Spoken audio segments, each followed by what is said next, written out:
These meetings. Thank you. Good morning, all. Let's call this meeting to order. We have a quorum. All 5 members are present. We do have minutes, but let's wait to approve those. Let's go ahead and get started with our hearings. Our first application today is application number 37. Are you all here for the applicants? You can please step up to these seats here.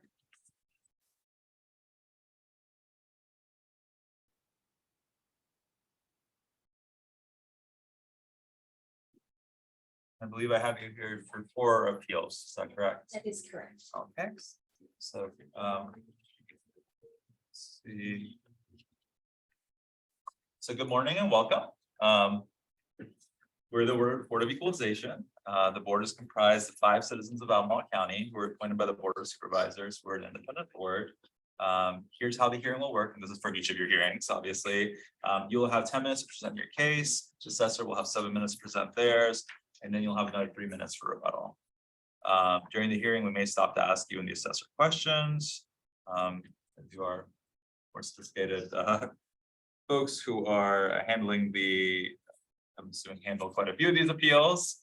I will just simply state that imagine you're aware of the presumption of correctness, and also please be aware we do have quite a bit of experience on this board, so you don't necessarily have to dumb down the materials. Before we begin, I'm going to go ahead and swear in the witnesses. Whoever's going to testify, please raise your right hand. Do you solemnly swear or affirm that the testimony, both oral and documentary, which you're about to give, will be the truth, the whole truth, and nothing but the truth? Yeah. Thank you all. Any questions before we begin? Okay, let me just go ahead and call this hearing, and then we'll go ahead and get started. Again, this is application number 37, PID 29783. Applicant is Brookdale Partners. Please proceed. Thank you, sir. My name is William Park. I am general partner of the LLC of Brookdale Apartments. First of all, I thank all 5 of you all for giving your time to the county. I know you're very busy, which takes a lot of time. Appreciate you doing that. Also lending your expertise to this. First of all, I want to give you a background on Brookdale Apartments. And I have Alice Fletcher with me, who's Senior Vice President of our Property Management Group. Alice is here because she does all the work. So from that, get started. First of all, this is 100% tax credit property. Okay, utilizes low-income housing tax credits at 60% of the AMI. It's deed restricted for 30 years. Also during this time, you know, over the last year, I've seen the prime rate go from 3.5% to 8.25%. I've seen VHDA's taxable bond rate go probably jump 250 basis points up to 6.4%. However, somehow I've seen the cap rate of this deed restricted property drop 100 basis points. And at the same time, the value of the property year over year has gone up 50%. Now I find that hard to believe that a deed restricted tax credit property could increase in value 50% over 1 year. And again, it's a small property, 96 units. It's certainly not an institutional type property. So we're here to listen. And I think the last thing, as we talk about it, as you all know, the county has a huge problem with affordable housing. We provide affordable housing. We've been doing this for over 30 years doing tax credit properties. I've never seen one increase 50% like this. And at the same time, the county's trying to provide affordable housing. On the flip side, I'm seeing the value of a property go up 50%, which just seems to me completely ridiculous. So anyway, you can see this bothers me. I think the year prior to that, it went up 2.25%. So the year before it went up 2.25%. Last year it went up 50%. So we're here to listen, and certainly we'll be glad to answer the questions as we know it. We are the owner, the developer, the contractor, and the property manager on the project. Thank you. Thank you. Any questions for the applicant at this time? I'll turn it over to the assessor then. All right, so we have several things to talk about here. And the first one is that, so this property is relatively new. It's built in 2020. Part of the issues around the value changing, the assessment changing from the last 3 years to now, there are two different issues here. First of all, the pandemic was reflected in our cap rates the last couple of years. So those effects are over. They actually didn't affect apartments as much as we adjusted for. But also in this specific parcel or this property, we assessed based on estimates the last 3 years. I mean, because it was new, we didn't really have a established income and expenses. And as we talked about in other brand new properties, we use their asking rents and market vacancy, market information to determine those the value. We were way off from their actual potential when we assessed it the last 3 years. This year, as you can see on the income workup, the revenue was well above what we were assessing it based on.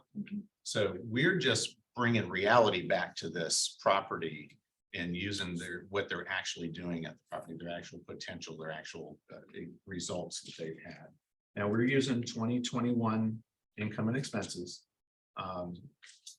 We also discussed, or we actually haven't quite discussed yet, the issue with the dropping of the cap rate by a full percentage point and using the 2-year-old expenses.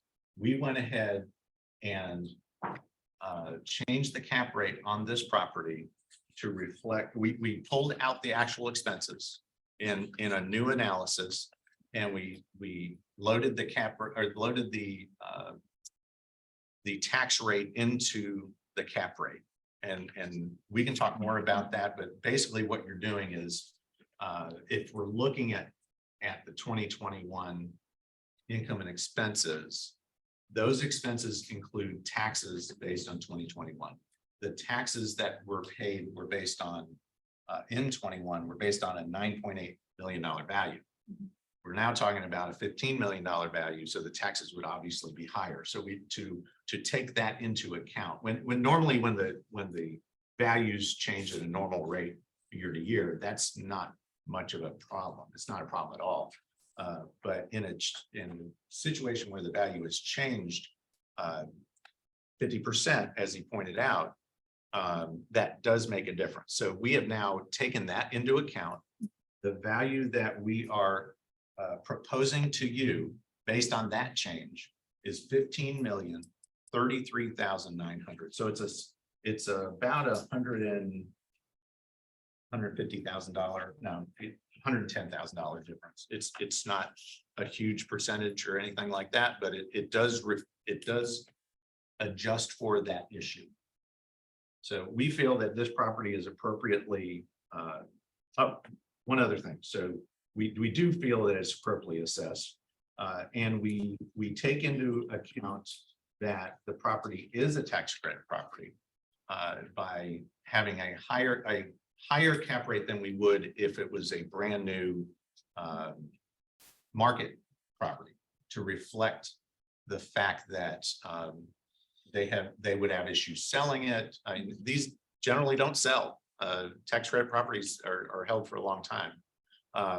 So it's hard to actually determine a cap rate off of sales, but we give it an extra 0.5% in the cap rate based on that. If this was a market property, we would have used a base of 5.25% instead of 5. Is it 5%? 5% Yeah. instead of yeah. So you give it 3/4. You bumped it up. Yeah, 5%. we actually have 5 3/4 now, but another thing that we've done is this the one that changed from. Yeah. Okay, so this property we had incorrectly graded as a 3A, I which see. is actually below the 2T, which is the tax credit property for a brand new tax credit property. So we've also corrected that 2T. So yes, we originally had it at 5 3/4. if we had it as a 2T originally, we would have been at 5.5. We now have it at that 5.5 plus the tax rate. So as I was saying, we do feel that we have taken into consideration all the effects on this property. It's really the difference between those estimated, the estimated income based on what they were originally asking for and expecting in the income and expenses, and what that actual numbers ended up coming out as. The difference between our estimate of 42% expenses last year and the 35% that actually was experienced is a big amount. That adds to the change in the value, not just the cap rate change. So that's everything we have, unless you have questions. Yeah. I do. So I just wanted, as a point of clarification. So the reason your expenses went down in this revised is because you took out taxes, right? And then you loaded the Yes. cap rate. Yes, Correct. yes, Right. yes. To account for the higher tax rate, Mhm. the higher taxes. You loaded it. Yeah, I'm looking at 8% two or different income 0.8. sheets, I mean, two different worksheets here. So Okay. yes, actually, we dropped from 42 to 41 when we were including the actual Mhm. taxes. Okay. And then we removed the taxes, so it dropped to a 35%. Exactly, And those are on the new sheets that were handed out today. exactly. Like the Exactly. correction. Yeah, I'm Correct. seeing 37. Oh, 37 is at the bottom, 35 is the actual, Okay, yeah. 37 And includes the the reserves. reserves, right, Yeah, gotcha. yeah. Thank you. You're welcome. Any other questions from the board to the assessor at this time? All right, back to the applicant. Yeah, so a couple of things. Cap rates where we're struggling, right, at the end of the day. Because we always provide the county the actual income and expenses. That's never been an issue with us. We audit every property and we send that to you all. I know some people do not like to send you that information. We send it to the county. First of all, if I've got a tax credit property that is deed restricted for 30 years. At 60% of AMI, and it's still in the compliance period. And I think that's important. In the 15-year compliance period, when you have a corporate investor that buys this property, it is virtually impossible to get out of this thing or to sell it. And that's not taken into account here. And what I'm saying, there is no way that the cap rates in a year on a tax credit property that is a year older has dropped 100 basis points on this project. It just isn't. And I know because I'm in this arena all the time. So I just feel really strong. I'm not arguing about income and expenses. They are what they are. Okay, I get that. Where we're really struggling is how you get out there and sell this property. It is not a marketable property like a market rate project. It just isn't. For a number of reasons, there's certainly a smaller pool of buyers because you have to know how to manage these properties because of the compliance issues you have to deal with. And again, because the corporate investor, when they buy the tax credits, they have to stay in there for a 15-year period, even though the tax credit's taken over a 10-year period. So again, that's where we're struggling right now is with the cap rate on this project.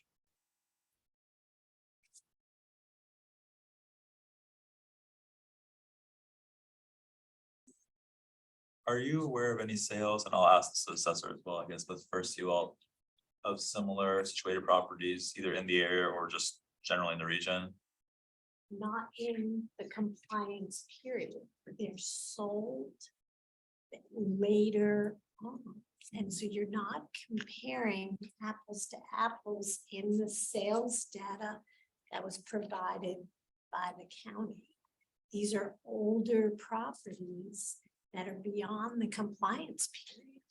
Investors aren't going to take that risk. And that's why cap rates cannot be compared to a property that's older in the extended use period. Yeah, another thing I'll bring, that's a good question, right? And so as Alice is saying, you have one out of the compliance period, it's an older property.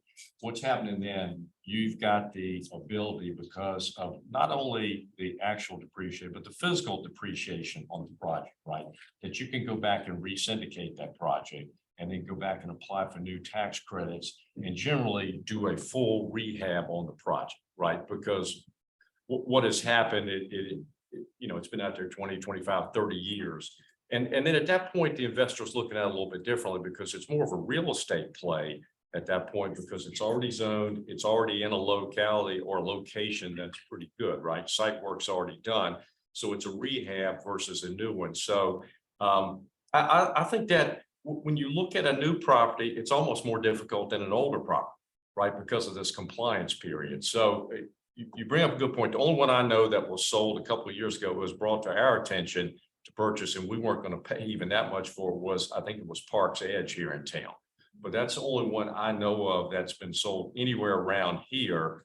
And I don't know how, if you went and looked at our property in Parks Edge, you would see exactly what I'm saying as far as the rehab that would need to go on at a Parks Edge versus what we have at Brookdale. And the same question to the assessor. Do you all have any sales of something similar? Mr. Park mentioned the Park's Edge Sure. sale. That's on page 5. It is PID 22080. It's a 96 unit project that was built in 1977. Hence, cannot really do a direct comparison to a new Right. property, as Mr. Parks was saying, because the compliance period doesn't allow us to look at sales because there aren't any. And then and you have that graded, that was graded as a 2A. That is a 2A. Right. But because it was no longer, capped? I in think they terms were at the end. Of their, okay. Yeah, Yeah, like 3 years left. yeah. It was like kind of a wind down period. Okay. Any other questions from the board? Oh, do you have any issues with the grade? Well, and that's a good question. First time I've ever seen that. I don't understand the grade. It doesn't, this 2T versus 2B, that doesn't mean a whole lot to me. And I would argue that, I just looked at it a little while ago, so I'm sorry, I'm a little behind on. I would say, I don't see, I'm looking at this 2T for income restricted. To me, income restricted should be down there with 5 and 5A, right? Just because of the issue is it is not as marketable as other properties. I mean, even an older Class C property was going to be easier to market than a tax credit property that's still in compliance. It just is. So I'm not knocking this. I know you have to have some way to make it equal across everybody, but I would argue that this income restricted component of it. And again, depends on where you are in that time period too with compliance, right? And so it really, it's counterintuitive. You go out there and you see almost a brand new property, let's say Brookdale, and you go to Parks Edge and you go, well, heck, Brookdale's gotta be worth more than Parks Edge. But from a cap rate perspective, it might not be because you can't get out of it. Whereas Parks Edge has been out there 25 or 30 years and you can do whatever you want to with it. And so that's where I just don't put a whole lot of faith in, I shouldn't say faith, but I don't think it works for a tax credit property the way this is set up. That's just my opinion. Mr. Lynch, you want to speak to? Sure.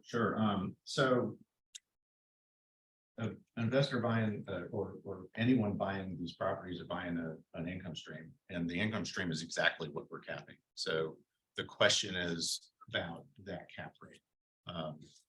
Should they get, as Mr. Park just said, a 2 full percentage point difference or 1.5 percentage point difference? There's no information to support that. So we take into account the fact that there are restrictions on these properties by having a higher cap rate. How much higher should that be? We use 0.5%. If there is any evidence as to 1% or 1.5% was better, I could understand that, but there is no evidence of that. Someone would be coming in, they would be buying this property. They know of the restrictions. The expenses already include all the extra administrative expenses that it takes to check the income. They have a lot more work to do to fill these properties up, because the people come in and have to prove that they make below a specific amount of income. That's a lot of administrative work, but that's a lot of expense that's included. The state passed a law maybe 10 years ago. Because some assessors were saying, well, we're just gonna assess this at market. We're just gonna say, well, they should be getting this rent and they should be having, a 35% expense ratio or something like that. They couldn't, and we absolutely understand that.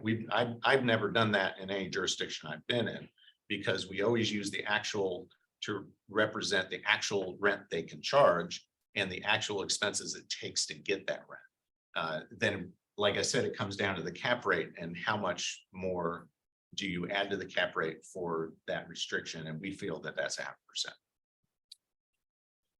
I do have a question. Okay, so I don't quite understand the restrictions. So you talk about in a compliance period, 15-year compliance period. Essentially, you can't sell this property. Well, I mean, can you be a Yeah, little yeah, more sure, specific fair about enough. that, That's- about the that- regulations regarding that? That's a good question. So we got two things. We've got the deed restriction on the affordability, right? Which we have an extended use agreement that runs with the land. It's deed restricted. And that 30-year deed restriction is for the income level of who can live there. And so what has happened, that deed restriction, VHDA set that up, so it runs 15 years past the compliance period. When the tax credit program was promulgated, what happened, it was a 15-year compliance period, right? And you take the tax credits over 10 years. That was kind of the way it worked out. So what happens is if a corporate investor buys those, they come in and buy those credits. So the corporate investor is taking those credits over a 15-year period. So they have to stay in the project. If for some reason, and when I say have to, if they try to get out, then they're going to have to sell to another investor, and it's going to be at a severely discounted rate in order for another investor to come in and take the credits, because they've already started taking the credits over that 15-year period. Okay. So that's what happens there. And so the only thing I'm not being argumentative, right? We're not arguing about the income and expenses, and everything that was just said is not true, is true. But at the same time, as he says, there's nothing to prove my cap rate. There's nothing to disprove it either, right? Because we're sitting here there, as Alice said, it's apples to oranges. Parks Edge is the only one that we can compare it to, and that's a 25 or 30-year-old product, right? So what happens in this compliance period? It becomes very, very difficult to trade this deal out, right? When you get out of the compliance period, it's still not easy, but it gets easier because you no longer have that compliance period where the tax credit investor has to stay in for that 15 years. And they're subject to recapture.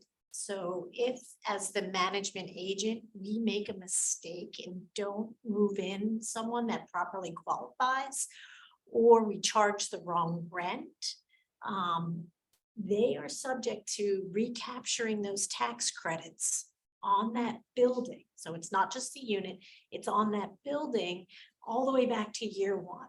And so any investor in that compliance period is taking a huge risk that an unknown Alice Fletcher and her team did a good job.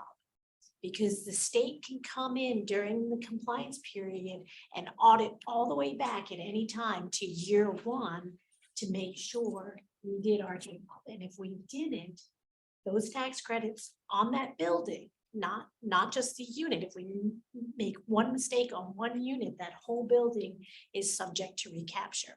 And we had that one time and That was not an easy conversation. it was not an easy conversation. So, You're still that- standing. yes, I'm still here.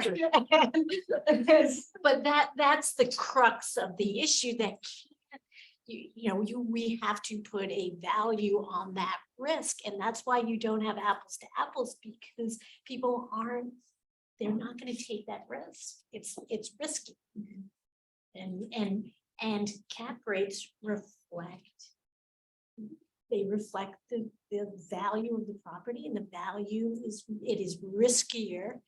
And yes, there's an income stream.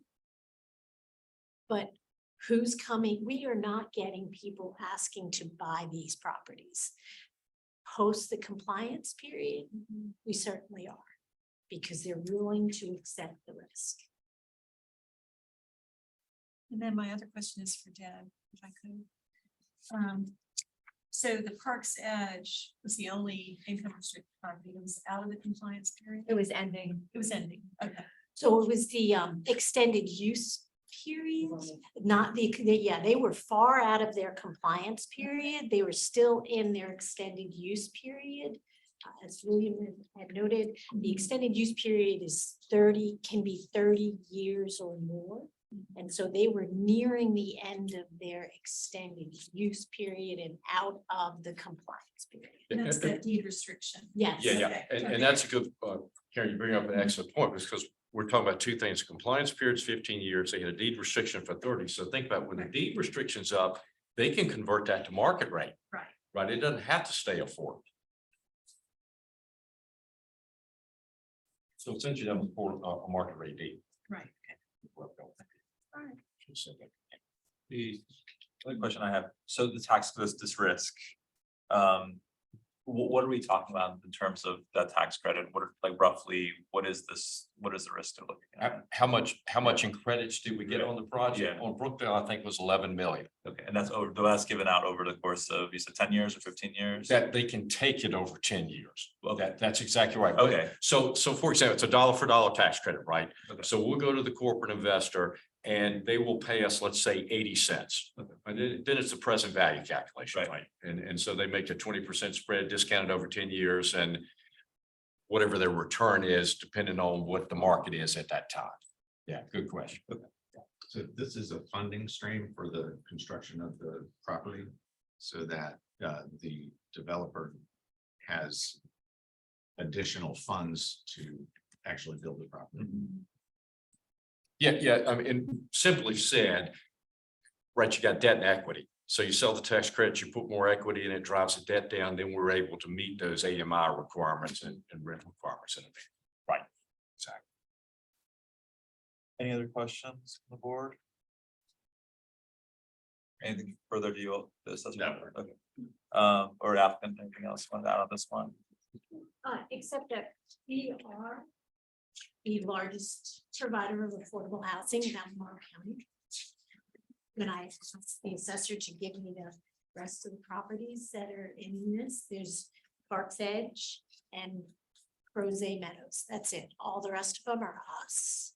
And so I think it's important that the board understands we are providing a very valuable product to the residents of Albemarle County and raising rents to cover additional 110,000 in taxes. That's going to come on the back of people that live in affordable housing. And that means we're going to have to figure out a way to pay for that because we can't raise rents. Any other questions? Okay, let's move on to the next hearing. That's application number 38, PID 22243. Applicant is Treesdale LP. Please proceed when you're ready. Well, it's gonna be a little bit of the same, right? It's gonna be a lot of the same. The only difference is here, our deed restriction is even longer than it is on Brookdale. Okay, I think our deed restriction on Brookdale is 30 years. On this one, it's either 40 or 45. I can't remember because we had to do an extended, even longer extended use agreement. Where Brookdale is at 60% AMI, this project is at 40 and 50% AMI. So it's even skewed lower rents than what you have at Brookdale. Other than that, it's the same thing. We're still in compliance. We've got even a longer deed restriction than we have at Brookdale. So I would just say, for lack of a better term, whatever you come up with as the cap rate for Brookdale and Treesdale should be the same, right? Because they're both tax credit projects. They both have the same issues. I would say Treesdale's probably a little bit more restrictive than Brookdale because of the AMI and the longer deed restriction for the rents and income. Thank you. Any questions from the board? To the assessors? Okay, so I agree that the issues are the same. The differences for this property are with the last property, we were using those, basically estimates because they didn't have actual statements because it was so new. This one we had, like he said, we have actual statements for all the years of the assessment. The original assessment had gone up just under 15%. However, we are proposing a change to that based on the change that we were talking about in loading the cap rate and removing the 21 real estate taxes. We're proposing a value of $8,553,300. That's actually around 10% above last year. This property is very exactly what I expect to see when I see a tax credit property. The expenses are higher, the expense ratio is higher. Yeah, it's the exact same conversation about cap rates. But otherwise, that's everything we have on this one. And I can provide that number if you. I think it's here too. Right? Yeah, you have it on your sheet. Exactly. Any questions for the assessor? Yes, true. So did you get the revised? I just wanna make sure. It would be a separate sheet that. You all, do you all have the new number? No, the only thing I would say is. No, we haven't provided that. Just only thing I would say is if you guys visit any of these properties, I hope you would go out there and say, I can't tell the difference between this property and any market rate property around. Right? That's the way we try to operate and keep these things going. So I've had people come up to us and say, it looks too good. And I'm just going, explain that to me. Anyway. Yeah, I'd like to understand that too. Yeah. Well, the neighbors, we're in a high density area right there and the neighbors have no complaints. Any questions for the board on this one? Okay, anything further from the applicants? Thank you. Thank you. Okay, so next application is number 39, PID 15828. Applicant is View Realty Partners LLC.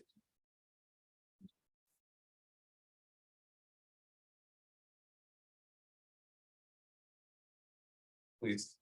Yeah, okay. So this is not a tax credit property, so we won't have to have that argument. That's good, or discussion, I'm sorry. But we do have an affordable component to it. VHDA property, 20% at 80% AMI from affordability standpoint. The only thing I would say there is that when I look at, and so I pulled out, Alice gave me the regional sales with indicated overall cap rate, right? And I would just say one thing to keep in mind on this property, and I think this is going to be the same for the next property too, when we talk. These are not institutional properties. Yes, they're market rate properties, but this is not a 250 unit property that's in a major metropolitan area. So when I look at this list that was sent, and I look at the number of units down through here, almost every one of these is a project, except for maybe two, is over 200 units. And, when I went to the most recent market report from PwC, when I looked at that, a non-institutional property on their discount rates was about 300 basis points more than an institutional property. So I'll kind of speak to this one and maybe, and even the next one as we go forward. Both of these are smaller properties. They're market rate properties, but in the scheme of things, they're not institutional properties. Again, I'm not arguing expenses and income because we give you all exactly what's there. These are audited. We audit all our properties every year. So it's real numbers. Again, I just struggle with the cap rate. And then when I look at the list that was here, most all these buyers were national buyers.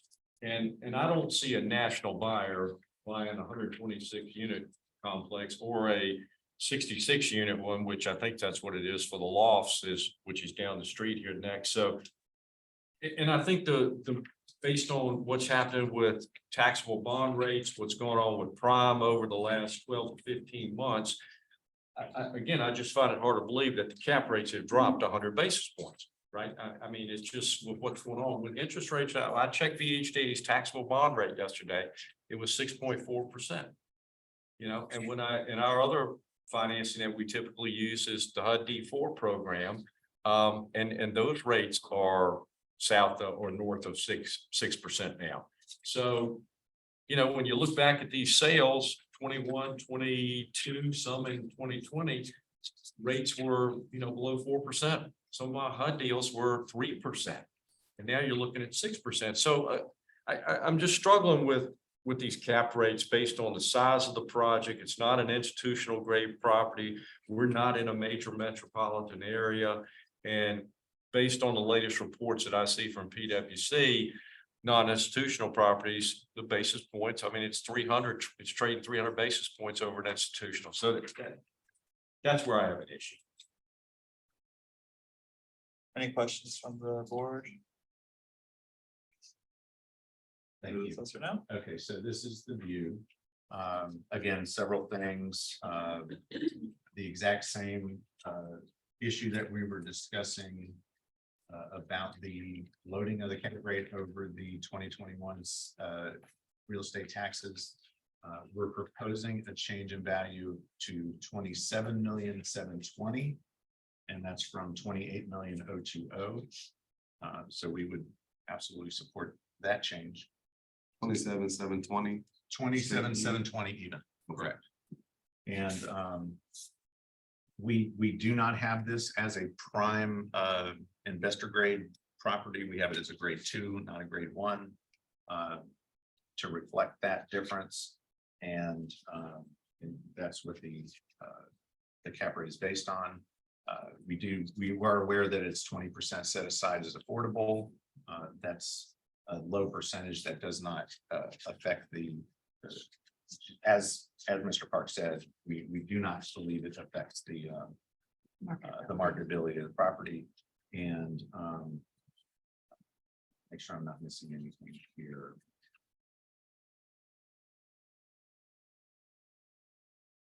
Prior was estimated.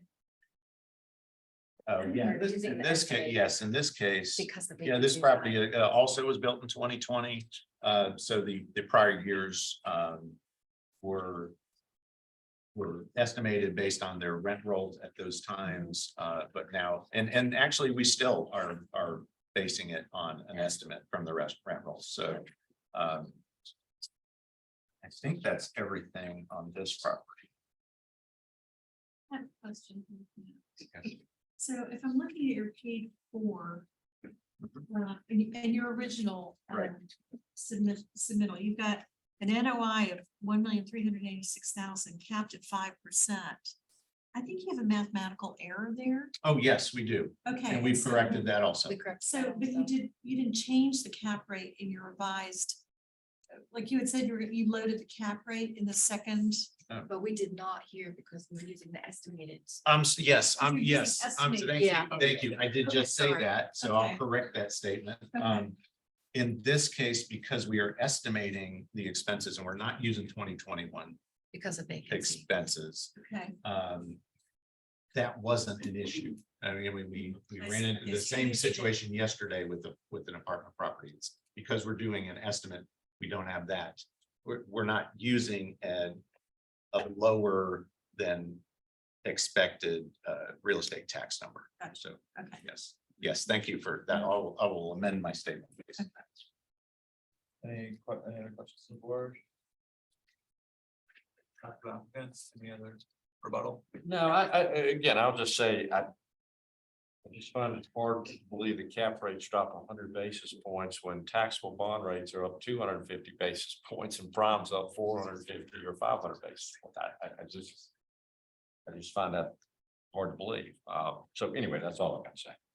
I'm sorry, that was the other thing I was going to say. We are not determining, or you are not determining a value as of July 14th, 2023. You're determining a value as of January 1st, 2023. So the rates as of today are irrelevant. We absolutely concede that interest rates have gone up before January 1st, but all the sales that happened in 2022 that are the basis of our assessment, did not indicate that that was an effect on those values at that time. The applicant want to add anything else? Anything further? But I think we understand your point. Okay. Okay. Any other questions from the board this time? Okay, we have one last, application here, application number 40, PID 22278. Owner named Lofts at Meadow Creek LLC.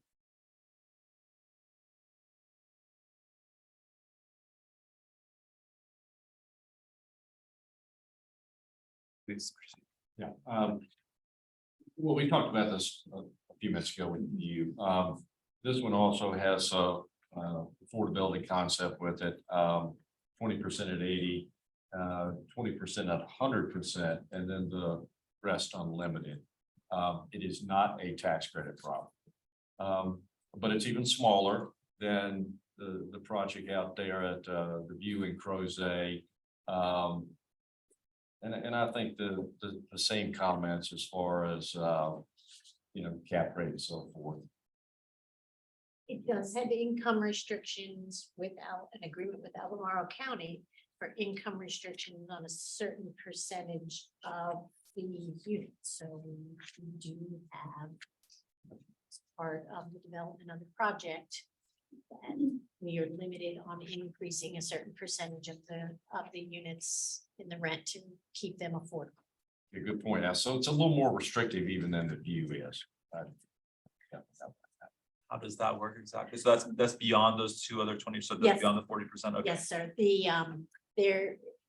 I apologize, I should have had it with me. I believe it is 10% of the units were restricted at a certain rent level when we first got our certificates of occupancy in 2020. Then those are restricted from increases. We can only increase those by 3% each year.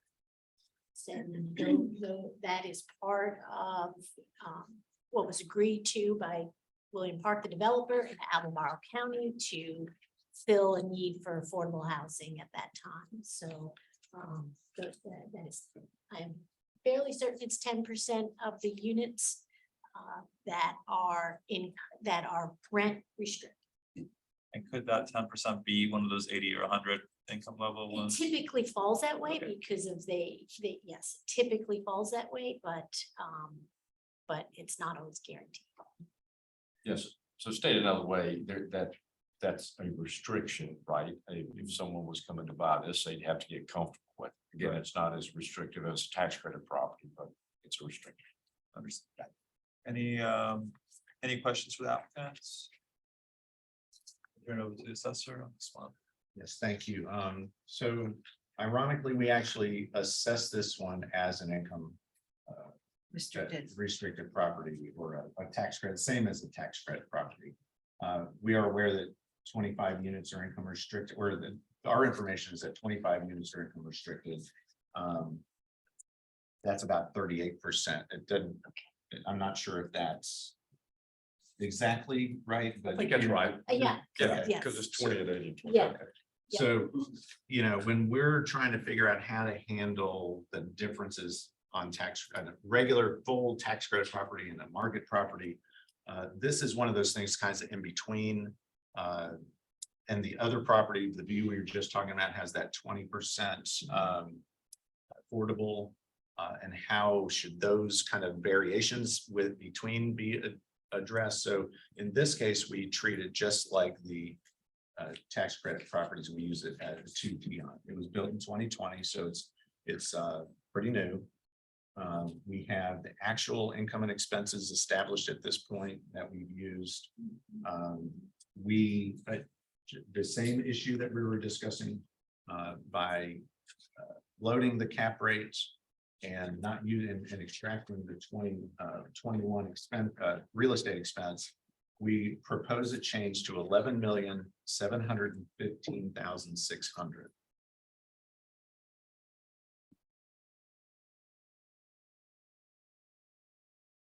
But we feel we certainly are addressing the affordability or tax credit, not tax credit, but the income restricted issues by using that 2T grade on a brand new property. Even though it's a 65 unit, we have it as a 2 and not a 1. So we feel that we are appropriately addressing this. Any questions from the board? Turn it back to that, anything further? Okay, I guess that should be all. Well, thank, Can I ask one? oh, please. So I guess something I'm having difficulty understanding what your position is exactly, is why does that 2T grade not properly satisfy the adjustment that you're asking for in light of the difficulties in transferring these properties? On this particular, on the lofts, Yeah, or yeah, on this one in particular, but like more generally, I suppose. I mean, I understand you disagree with the amount of it, but do you have an objection to sort of the structural nature of the assessment to use that piece in particular to address the difficulty in transferring the project? well, I think it goes back to your list, the way you have this segregated into a 2T or 2 whatever. Everything doesn't always fit in those boxes. I'm not sure that, I mean, I know you all, or the assessor needs to come up with an objective way to do it. In this case, that's why we're here today, to explain some of the things that I think are a little more subjective and where our properties might be a little different and don't fit exactly every one of those boxes. And so that's all I can say. I mean, that's why we're here today, to explain that. And I think the big issue here, as I said, it's not income and expenses. I've said it 100 times. It's just the cap rates and with what the market's done. And it's not just what it's done the last 5 months, it's what it's done the last 18 months, that I just look at it and see what I'm dealing with higher interest rates and what the product value that's out there. And then I see cap rates here dropping by 100 basis points. I just struggle with it because out in the world where we're selling these things, it's not working that way. So that's all.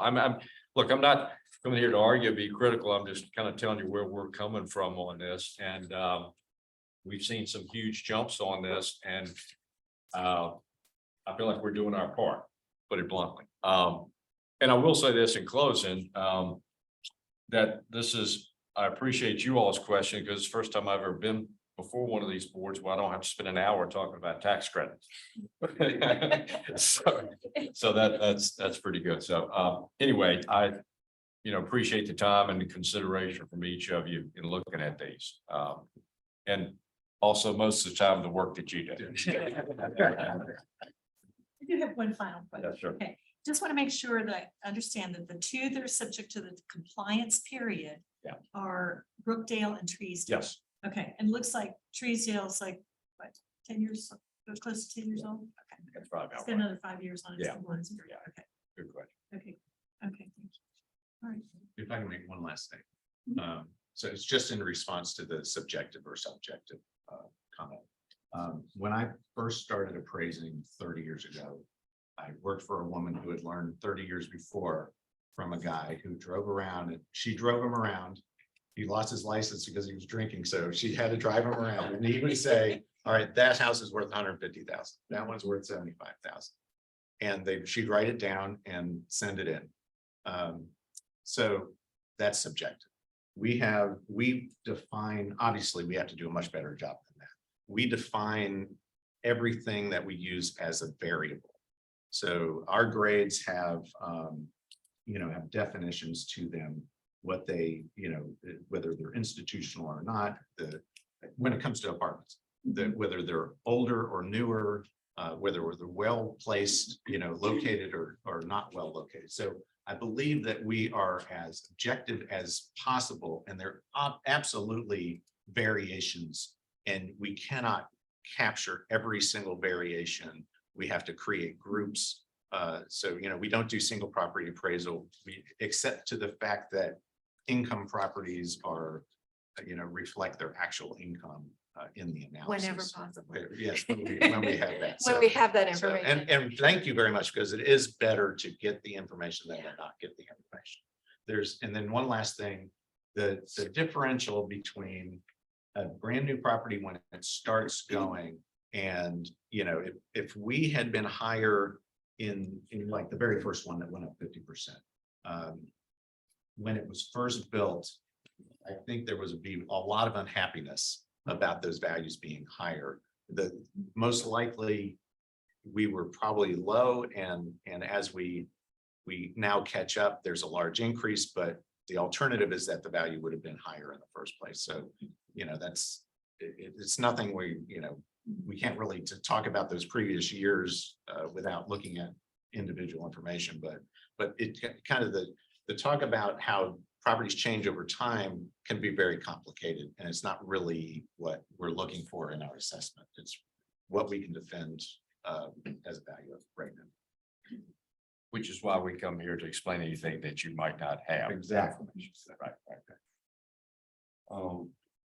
I'd just like to say thank you for doing the affordable housing piece. I'm a member of this board that has family members living in your properties. I'd just like to say thank you. Yeah, well, Appreciate it. Well, thank her. She runs it. Thank you. So she's one next to me. And you gotta drive me now. No. The paper just went up. Thank you all. Thank you all. We will mail out a decision. You should have it within 2 weeks. Appreciate it. Thank you. It was nice meeting you. Nice to meet you too. Very nice. It's nice working with you all.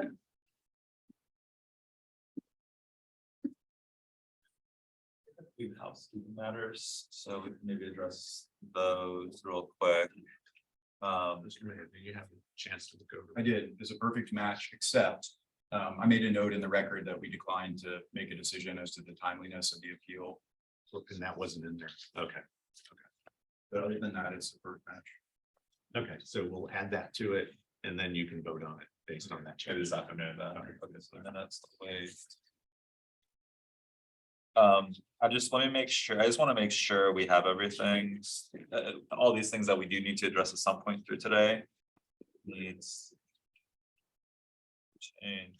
So we have the apartments, we'll wait on that one, but we need a discussion and go back to all the apartment applications. I mean, we'll talk about it, I guess, with these, but that's one thing. The 1.5 hour Westminster Abbey request is outstanding. Yes, Westminster Canterbury, yes. Canterbury.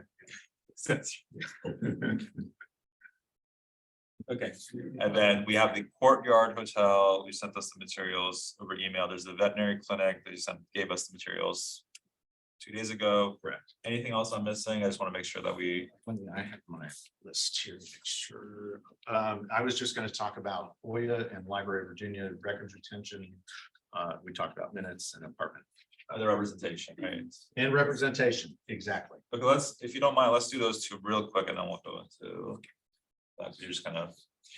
Okay, so the code section that you had brought up, I shared that with Anthony and Anthony and I discussed. So it goes on in another section of that code section to say that if the board, which is, we're over $100,000, over 100,000 population. So this would apply to you, but it means that you would have to request representation from the Board of Supervisors. You would have to request to the Board of Supervisors to get direct representation. And if the board agrees and grants that, then the county attorney's office, and I don't have a final answer on this, would either have to hire an outside attorney to represent you, or what he's just not sure if somebody else within the attorney's office other than Anthony could represent you. And the reason I was given is that Anthony could have to come and appear in front of you as a board, and therefore it would be a conflict for him to actually represent you. So I just don't have the final answer on which one of those two things, but the first steps would have to be gone through first. Okay. And you want to talk about that any further at this point, or? So I suggest that we make the request and just see what the Board of Supervisors is willing to do for us. I'm not sure anything like has happened so far is something I sort of said, let's spend the county's money, like having a lawyer research that, but I can envision a question that could arise and would be better to have the relationship in place before we get there. And it might be too late for this. I don't know if we'll get it in time for this, but probably for next Yes. year. Anthony mentioned that it would, because of the timing, you would, and I would suggest if you want to do that, that you craft a statement, a request that the specific says why you would want representation for the board, and then vote on that as a motion. And then that can go up to, it would have to then be scheduled on the board's schedule. I have no idea if it would then become part of their consent agenda or something they want to talk about. So since it was my idea, I'd be happy to do an initial draft of the request and send it around to you guys if you'd like. That would be great. Yes. Don't mind. And then we'll plan on, at a next meeting, potentially, reviewing that. Okay, so that's that one. FOIA, So FOIA, so I got a little lesson on this yesterday. And, I hesitate when I'm talking to attorneys about legal matters. So certainly jump in and correct me if I say something wrong. But so FOIA is actually the requirement that if we have documents in our files, we have to share them unless they have an exemption for, certain things. Like our land use files are confidential, so they're not subject to FOIA, but Board of Equalization files are subject to FOIA. The other part of it is the Library of Virginia records retention. And that's basically under GSO 5 under the Library of Virginia, that's the schedule. And then Board of Equalization appeals are under series number 010271. It states that there is 0 years of 0 years after superseded, obsolete, or rescinded, and then destroy. So basically what that means, and in combination with other like real estate records requirements that are other series numbers, the advice was that we keep the Board of Equalization minutes, my write-up, the applicant's packet, and the schedule. So basically the framework of everything that we do. However, any notes that are taken, anything you highlight, so Mr. Mayo and I were just talking about this the other day. If you were highlighting something or making notes on yours, that doesn't become a record that we have to keep because it's part of that zero retention. So, so what we have been doing, and I had already written this down in my record, in my notes years ago, but it was good to get a refresher. That we keep those for current and 3 years because a property an owner can sue to get relief on their assessment for current and 3 years. That's as far back as they can go. So that's the file period that we keep. And so that's what it comes down to. We are going to keep that specific information in our Board of Equalization files. We throw away all the copies that we give you or anything else that comes up out of the thing, unless it becomes part of the file itself. I mean, part of the packet, like the change we made on these apartment sheets. We'll add that to the packet. So if I can understand the distinction they're drawing there, it was the basic statement that if I mark up one of the documents that you gave me with notes that I've taken during the assessment, that they concluded that that's not part of the activities of that doesn't document the activities of the Board of Equalization. No, because the only required documentation is the minutes. That any notes you take wouldn't apply. Okay. Yeah, all right, well, that's the advice. Okay. And actually, the advice didn't even include including my packet and their packet. It just included really the minutes and the schedule and the format that I want to keep these because I want that to be part of the record. Okay. and that's been how we've been doing in the past years. So when we're here doing physical, we will leave our documents here to be disposed of. Okay.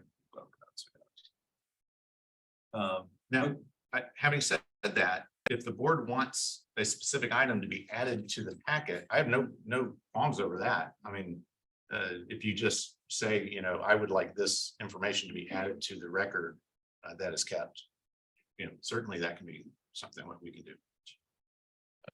So the additional materials that they bring in and hand out on the day of, that's all being. We will incorporate that with their packet, yes. Okay. All right, so that's those two. Should we go ahead and vote on the Westminster Canterbury request real quick? Let's get that done. They wanted 1.5 hour, just that was really what it was. They wanted an hour and a half versus 30 minutes.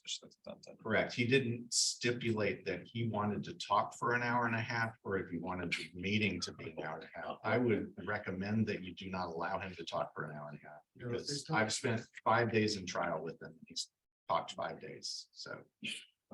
Okay, so do we have a motion to extend the Westminster Canterbury hearing to an hour and a half from the usual 30 minutes? Yeah, I'll make the motion that we extend the hour. Do we have a second? Second. All in favor? Um, Aye. All right. It is a very complex property. And so I don't understand. What date is that? November, I'm sorry. August August 18th. August 18th. August 18th. August 18th, right. Excellent. That is the only hearing we have set for that day, so we have plenty of Yes. room for that. Unless we come down to one of the ones, I think we have 1 or 2 at the end that we haven't been able to schedule yet. Okay, so we're looking good in terms of our sound, no additional days needed or anything like that. No additional days needed. We have August 1st, as I said, completely filled with Shane Smith, 15 properties. Okay. And we And has have, he indicated that he's moving forward with the Board of Equals, or he's still reviewing? what he hasn't given me his actual request, but I just sent them to him on Tuesday. Okay. So he did indicate he was very sure that his clients were going forward. Okay. Now, if 1 or 2 drop off, I don't think it really matters. Right. in timeline. So Okay. And then you also mentioned that someone had withdrawn this afternoon. this afternoon, that Mhm. is the Number 3:15, yeah. Okay, flow. Application 36. Flow. They have appeared before us before, but only because we were remote at the time. Okay. They're from Arizona, I believe. They don't want us to do something. No, they didn't even want you to, Review it. I mean, we got an email that said to just withdraw. Oh. And, a couple of them have said, like the C2 land LP. Yeah. Please just consider what we've given you, but we actually. Let's now turn back to the hearings, what we heard this morning. So the first one was application number 37. This is the Brookdale Partners. This is a tougher one. I think it's tough. Like, Yeah, it is really tough. I guess my question of you, I appreciate what you did with loading the cap rate. I think that's appropriate and effective, and I think that'll work. It's interesting when you look at this one in comparison to the other ones where it really only reduced the value by 100,000, I guess, because you increase the base cap rate or you decrease the base cap rate to 5.25. Correct. Okay, so I think to me, the big issue is, I think he made a really good point about this compliance period. And this is at the beginning of that compliance period. And I'm just wondering, have you effectively dealt with that in your cap rate? Particularly on this one. I'm not as concerned about the Treesdale one because it's nearing the end of its compliance period. It's 10 years into its 15-year compliance period. But should there, like when I looked at your rates, Steve, where's your support for these properties? Where's the support for that particular cap rate for these properties? The only comp I saw was, of course, the one that was out of compliance. Correct. Right, I think that's the point. There Yeah. is no support. right. There's no market support for the properties within the compliance period. Mm. And so what actual effect does it have on value?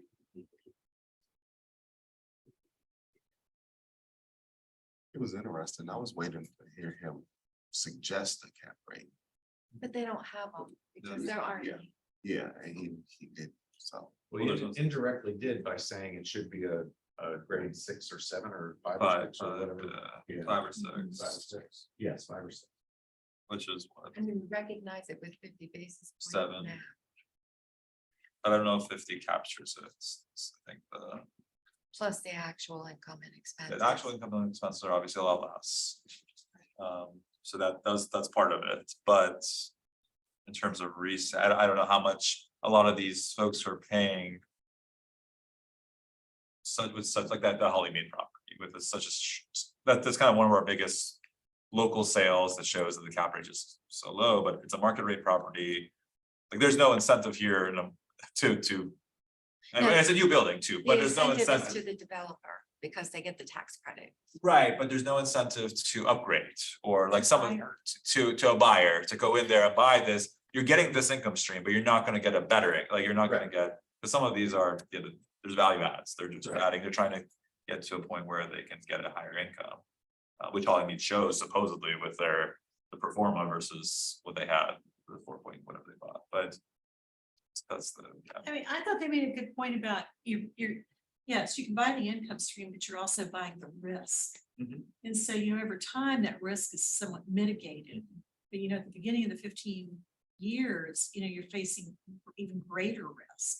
Well, I guess, but they're saying that the risk, I don't know how I lost the Oh, well, word. I guess you can go back. right? Yeah, if they can go back on year Right. 14, they screwed up at some point, they can go back. I don't know if they can go all back all the way to year one. But the flip side to that is in year one, you ain't I don't know. had time to screw up yet.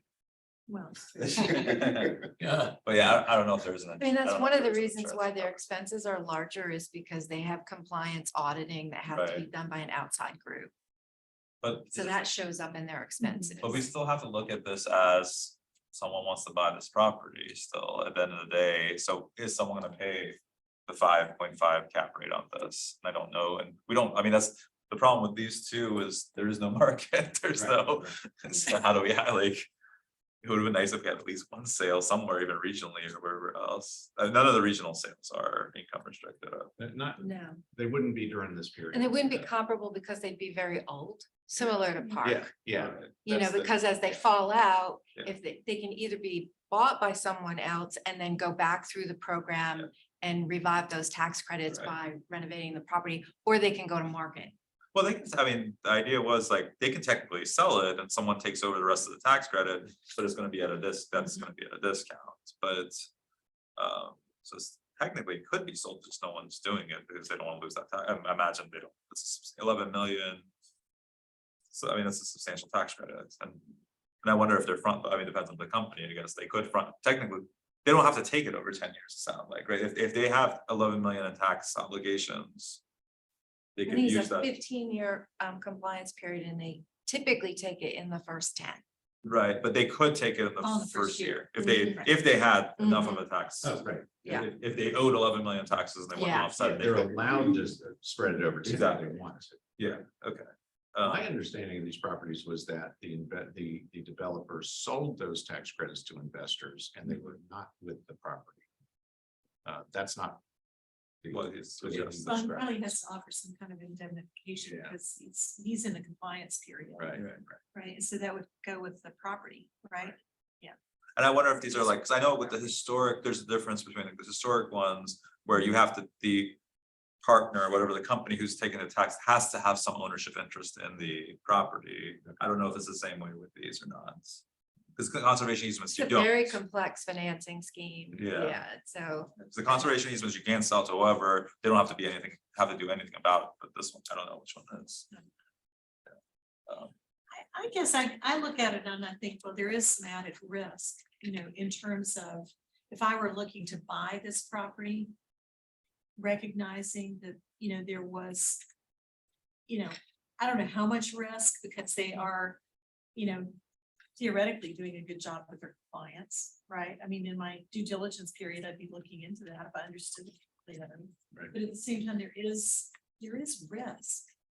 And so should that, on these particular properties, especially the ones that are in the compliance period, should their rate be adjusted slightly because of that greater risk? But that's where the insurance would come into play, but we don't know if there's an insurance that covers this, because if there was an insurance, then that's an added expense that would cover this, and we would, Yeah. that would be it, Right. but I don't know if there is. I was gonna look up here and see if there was an insurance to that effect, I'm not aware of an insurance, but. So if there was they don't have. Under taxes and insurance, they don't have anything spelled out like that. Yeah, and even though that is a possibility, I'm not, and she actually experienced one Mhm. out of the thousands of these projects. We expect that to be. Mhm. I imagine there's some compliance. Like, I don't know if you screw up once, it's, you gotta take it, you claw back, it's, Right. you have to do it a few times, like. So, I don't know. And I'm assuming if, you know, maybe it's not insurance, but maybe it's the auditors are taking responsibility for that. Well, I guess the other reason, I mean, when they keep saying they don't sell, and you're saying as well, we just don't see sales of them.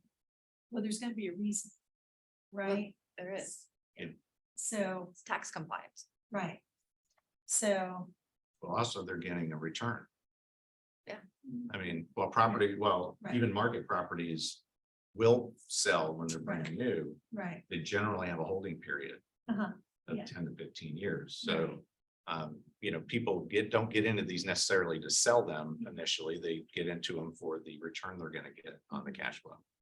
They go into it at the beginning knowing that they're gonna hold this for 10. Yeah, I the think. application is very I think. extensive, Yes. yeah. And Essie, I mean, another thing I understand is because he mentioned, the first one was 30 years, the other one was 40 or 45. My understanding was they're trying so hard to get into these programs, they bid up how many years they'll be in the program in order to get them, because they were so sought after. Right. So, these things aren't sought after because they're creating no value for them. Mhm. That's where the balance has to be. Just because they're on sales doesn't mean there isn't value to this. Yeah, now they're getting the benefit of that $11 million. There's a benefit to it, but It they're just looking at it in terms. of means they like- don't have to come up with capital Right. for this project. Right. They're getting, instead of a down payment, they're getting somebody else to make their down payment for them. And then they're getting financing on top of that. And like you said, if that brings down their ratio. The ability to act with the amount, right? But again, that whoever's buying it, that's another Yeah, that doesn't complication go to is, the property doesn't- value. yeah, right? that's, It that's, does- no. Exactly. So, That's That's what I mean. It Right. doesn't go to the property value. But that's the complication too, though, within the 15 years, if a buyer comes in and buys this, and if they're gonna get the tax credits for the rest of it. Is that just offset with the lower rents, or was that, I just think that's like additional complication, but. I don't know if we have. well, to deal no, with haven't it. the tax credits been stripped off? I mean, the tax credits are in the initial period, right? In the Yeah. compliance But period of they're 15 still, on years. this one, Right. they're still there, but that, we don't know. We don't know, it could be, they took it from year one, but if it's over 10 years, it's only been, 3 years, so there might still be tax credits there. That a buyer would potentially get. But I kind of, yeah, I don't know. I don't know if we wanna get Right. there, I don't know if we Yeah. wanna go, they didn't bring it, make that argument, I don't think we wanna go there, it just complicates things, but it's just. I think it's just simply, here's the income, we have that, there's no question of that, it's just a matter of cap rate at this point. What's the appropriate cap rate? You guys have already changed the cap rate a little bit. 50 basis points Yeah, for well, these. no. Well, only on the Right. one did we change the base cap rate. We changed the cap rate only to reflect the taxes difference. So. That's fair. Yeah, you went up 8%. 0.854. 0.854. It would have, 0.854. even though it shows Right. rounded, Yes, it right. would have been exactly the tax rate. And again, I just wanted to double check. The reason you went from a 5.75 down to a 5.5 is because you had an error in it. Yes, it was incorrectly graded and we corrected the error. So we had it as a 3A and we 3. changed it to a 2T. to a key.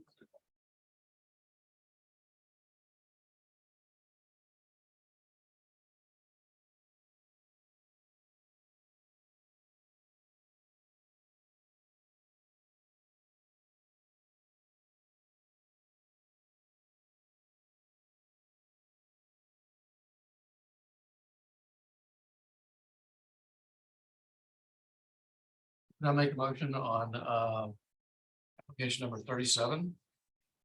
Did we affirm the assessment? This one where, I don't know about. I'm not sure about affirming that. Yeah, not either. I think there should be some additional, like we talked about with the risk and the things, I don't know if the cap rate should be 5.5. But it's 5.5, right? It's currently, not the loaded, but just the, you're using the 5. Fair. On it. I think 5 days. Because of that risk factor and don't have insurance, we don't have whatever, like. It's a tough, again, it's really tough because you don't have a sale, but it just. Yeah. This is a more common sense thing, I was just thinking, like, I don't know if anyone's gonna pay 5.5, maybe they will, but there haven't been sales. With those restrictions, with those risks, I don't know if someone's gonna come in and pay 5. I understood them to be saying that they think the cap rate is too high. We're using a cap rate with increments of. Too low. Too low, sorry. Too low. Yeah, that is too low. Cap rate's too low, yeah. And we're using rates with increment steps of 0.25%. Like, to me, it'd be reasonable to strike a balance between the steps, you know, and just provide some relief for what we perceive as good arguments that maybe didn't make it quite to the level of accepting the next one up. I think the assessor's office also made good arguments about why that one is closer than the next increment. So I don't think we should split the baby on every one of these, but we could on this one. But I don't know if it's even a quarter, I don't know, if it might be a quarter, it might be a half, I don't know what the.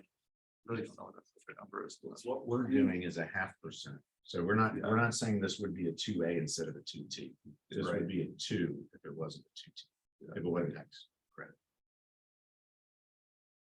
It sounds like that 0.5% is what you're. The 0.5%, yeah, exactly, if it should be more than half, right, exactly. So I'm not questioning the fact that this is a straight to apartment, it's just whether or not the income restriction on this one with the age and with the fact that it is, it's just if 0.5% captures that. Well, I'm looking at your PWC regional apartment market. You know, looking at your third quarter. I mean, your high range is 6.5. That's so hard. And then you've got the Parks Edge, 5.25, South Compliance. So that would tell me, you know, that 5.25 is a little bit low. And this was 5.5. Yeah. Here's the newer. Well, this it's one's not, highest. it's, oh, which one? Well, Let's see. Parks Edge is a 2A. This is a 2, Right. so it's a little bit better grade. Right. It's This older. is 2, but that one's It's like, old. yeah, that was 77. Yeah. Location wise, where's? I can speak Park for Edge is over off of. Whitewood, across from my Hydraulic. farm. I can speak for By the high Whitewood school. because You go down, yeah. we sold it, Oh, you did? yeah, at A, Uh-huh. that was A. Oh, right, yeah. Yeah, and it was. I don't really want to say, but. I mean, really, it just wasn't properly run. Okay. And I it, think the interesting thing is that it sold in this market for a significant price because of the, 7 million, 7.2. because of the demand for this property type. What was, Let me see. no, okay, so, 11.7. no, so here's the thing. We sold it to them for 7 million. Mhm. They turned around, put it back on the market and sold it for, Oh. and that was within 36 months. It was no time. So they literally bought it from us and turned around and sold. And made what, $3-4 million. Yeah. So that was the second sale of Parks Edge, actually. Mhm. The most current. Yeah, exactly. That was September 22, so that's very close. Yeah, exactly. And I think they maybe even put it on the market for tender. If I recall. I'm just kind of paying attention to it. a little bit. So what about just like 1/4 of a point? Yeah, I think I'm fine with I that, mean, based on. You Parks know, Edge. it could be anything, but really, I mean, because we don't, you know, there are a lot of unknowns. But you only have, what do you have, 4 of these properties in the county? You have these 2, and then you've got the other 2. So you're not talking about lots of properties you're gonna have to change. But I just think that there should be, and you know, it's possible, I don't know how other people feel about it. They made the argument that at the beginning of the compliance period, it's more risky. But of course, somebody else made the point that it's more risky towards the end of the compliance period if we have had issues with your. Well, it goes both compliance. sides, I guess. But Yeah. At the end, there's less risk of screwing up in the next couple of years. That was the Right, thing. so I had originally thought, well, you know, maybe you'd step it down, you know, every 5-year period over 15-year compliance period, but. You know, I can see that there's kind of a double-edged sword. But you still have the 30 years as well, which is big, Well, you've got 30 years for the income restricted, but Right. that's gonna show up in the income. right? You've only got Yeah, this that's true. 15-year compliance period. So, I think a quarter is appropriate, especially seeing that there's sale. I feel like there should be some adjustment for it, that risk. But it doesn't have to be huge because the Parks Edge one is. right, What it is, and that was a September 22 sale, so. Even though it's it's out of compliance. it's out of Right. compliance, it's almost out of the, it's still income restricted though. Well, but that's But it's reflected the in the end. income. Yeah, Yeah. again, yeah. That's true. I'm good with going up to 5 and adding in quarter A quarter points. point, what do you think? Anybody else? It's fine. You go. Oh, absolutely. Sure. So what would, yeah, where does that take us? And then loading your cap rate. That is not. Okay. Yeah, Wow, loading your cap rate, I think $39, is pretty good. is appropriate. I think you handled that. perfectly. Okay, I believe I got this right. So. That seems high. Like the number seems way too low. No, 8 point, yeah, that does seem, It goes up, You've picked up the 0.854, yeah, that needs to stay in there, but but am I, I think you're missing the there we go, 2T. Okay, there we go. it would go I to didn't have enough zeros in 6.85 there. or something, 6.85. 6.604. Okay. Okay, And then what's the new number? So effectively, we're at 5 3/4 Right, plus the tax rate. right. okay. So we were at 14, now the new number would be 14,464,800. Okay. And that would just go to, I mean, I guess, well, the reduction would only be applied to the building value on these, right, on the improvement value? It would only be applied to the. That's how you'll- Correct. Yeah, the land wouldn't change based on any of this. But isn't there a deed restriction on the land? I mean, wouldn't it, you're just doing That's it a on, result of the financing. oh, but the total value, so it's just gonna be applied to the building. Correct. I got you. The change would just be applied. Okay, On the income alright. ones too. Okay, Okay, so we have a motion. Again, the number is 1,446,480. No, 14,464,800. all right, I'll move that we reduce the assessment on Brookdale Apartments to 14,464,800. Do we have a second? I'll say. All in favor? Aye. So that once more, please, Karen. 14,464,800. So you have to reduce the building value by that much. But whatever the difference. I'm gonna let is. the assessor do it. Okay. Learn from my mistakes.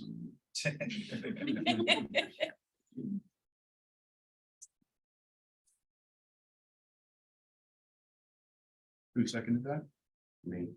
Thanks.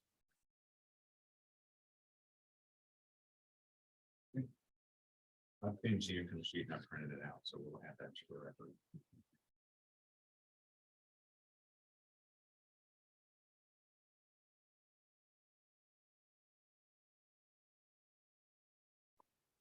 I'm gonna. Send this. Okay. All right, so next one, application number 38 is the Treesdale Apartments. This is a little bit of an older, this is 2013, so the compliance, there's 5 more years in the compliance. Between, I still would do the quarter again on this one as well. Everyone go with that? Yeah. Sure.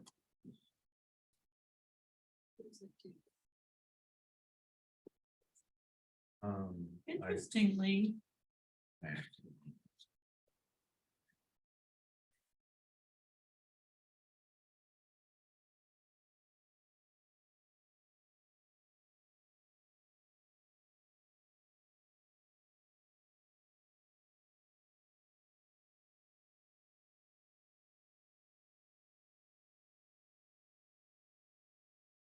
Okay, you have the number, or didn't carry it over? Were you saying? no.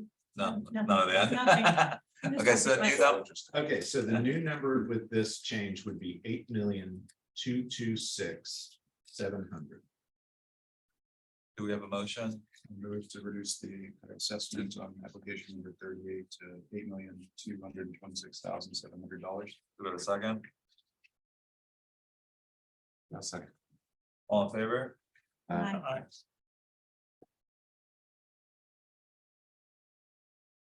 Application number 39, so you realty partners. The only limitation here, this is 20% and 80% AMI. 20% of units are rented at 80% of AMI. The reduction, okay, it's 27,720. They didn't make any arguments regarding the lease up issue. The arguments were regarding the institutional, which you already reflected because you have a grade 2 on this one, right? Right. So. And location, I guess is. So any thoughts on this one? We're already doing the loaded tax. I think it's just a cap rate, pretty much is a cap rate argument that the mark. What is on to here, just interest rates have gone up. This is very similar to every other apartment. Cap rates is too low. I think this is fine. Any other comments? I mean, it doesn't have the tax issue, Yeah, this is the same. doesn't have the issue with the, No. you know. I'm And 20 comfortable with the new number that you already had changed it 27.7. Yeah. No, in this case, we just made that change, so we're actually proposing for you to make. that Okay. change. So you would have to do a motion to change it to the 27 million. Oh, okay. Right, Do we have a motion? It was again 27,720. Yeah, I'll make a motion on application 39, change it to 27,720,000. Do we have a second? Second. All in favor? Aye. Number 40. Lobster Meadow Creek. This one did have more restrictions. This is, what were the restrictions? 20, this is at 10% too. So there's 20% at 80%, 20% at 100%, which you all have at 120%, but they said 100%. Oh, I think I read it off of the documentation itself. Okay. And then they have a 10% with Albemarle County, they can't be increased by 3%, but again, I imagine they're applying those to those 40% of units. Mhm. I don't think it's necessarily double, it's not 50% of the units are. You guys have already made a suggestion of 11, 7, 15, 6. We did. Now, Correct. this one we already treat as Two, a tax credit property, even Despite though the it's fact not it's quite a tax credit property, so I don't know even how to deal with that situation. right, But we have, based on the old taxes, we suggest the 11, 7, 15, 6.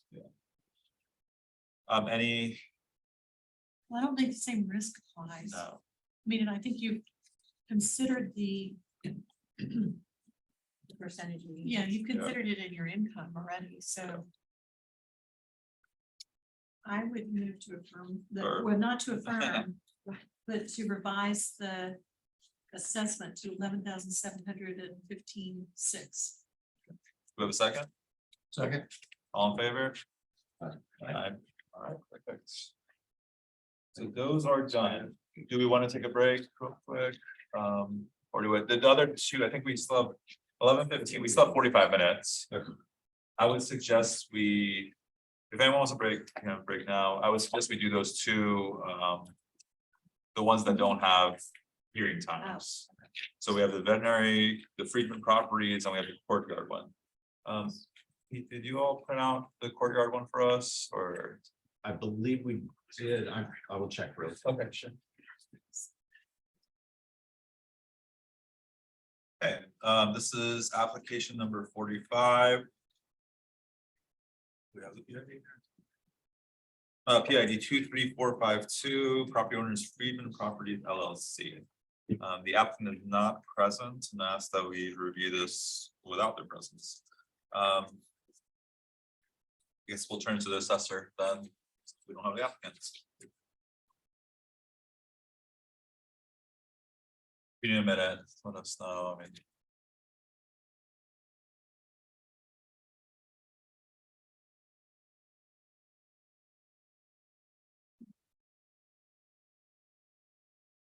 Does everybody have a copy of this? Yes, okay, or I have an email, so No, no, me. I can share it with you. Are you okay with that? Yeah, sure. All right. This one.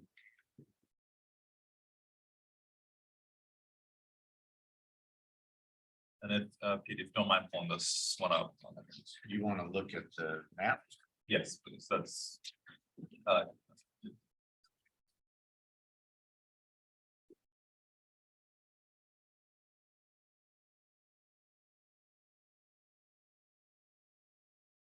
Okay, so I'll summarize. So it appears that the assessors using cost approach, the tax representative wants us to apply the income approach. That's kind of the big. And the cost approach has incorrect information. So starting with the income approach, why are we not using income? It's a special purpose property. So we typically do not use it because you can't find market rent for veterinary hospitals. Or sales. Well, they're mostly owner occupied properties by Right. vets for long periods of time. Okay. Okay, so that's, anybody have any questions about that we should use the income approach on this one? Question whether or not this is an arm's length. Right. Okay, We would question that also. Yes. Lease has been in place since two What'd you say? thousand nine. whether it's an arm's length, lease. The operator of the veterinary clinic is the owner. Yeah, so. Yeah, actually, and that's the main reason, why we would not use that. We would never use that rent, that somebody pays themselves for a property to determine an income tax. Unless it happened to, in an income analysis or rent analysis, match what we would find as a market rent. So then the issue that's outstanding is the cost, in the cost approach, so we're using the cost approach. They're arguing that it's the incorrect building age, incorrect construction class, quality, and story heights.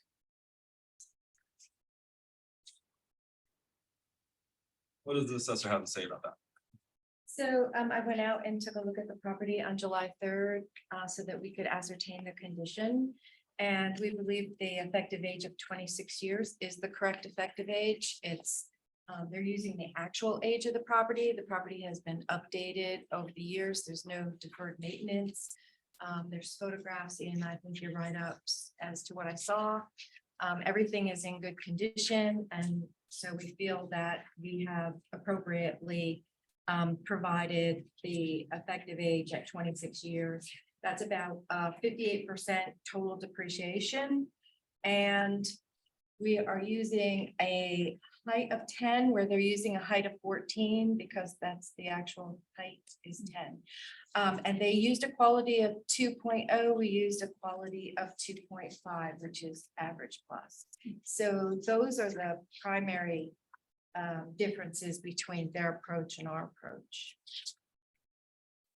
If you're using 10, that would be less expensive than what they're. Yeah, that would actually be lower. Okay, Yeah, it's a grade that would. so it's really, so they're saying age, effective year versus Yeah. you're having, so you're having 99 or 2000 versus 82, they're using actual. Yeah, 82 is the actual, but they did put the addition on the back in 88, so it's kind of like this. And then the, So I'm sorry, I didn't realize I wasn't sharing, oh, that's, or I wasn't showing the screen when I opened it. With the property. and this is on, Westfield, this is the same road as the other one, yeah, is that Westfield as well, or? oh, with Challenger Way. Yeah. Yeah, she was on the opposite side of the street. Okay, so but there's no easement, oh. So there's no, so there's no zero. No, he's, okay, no, setback, okay, it's Yeah. right there.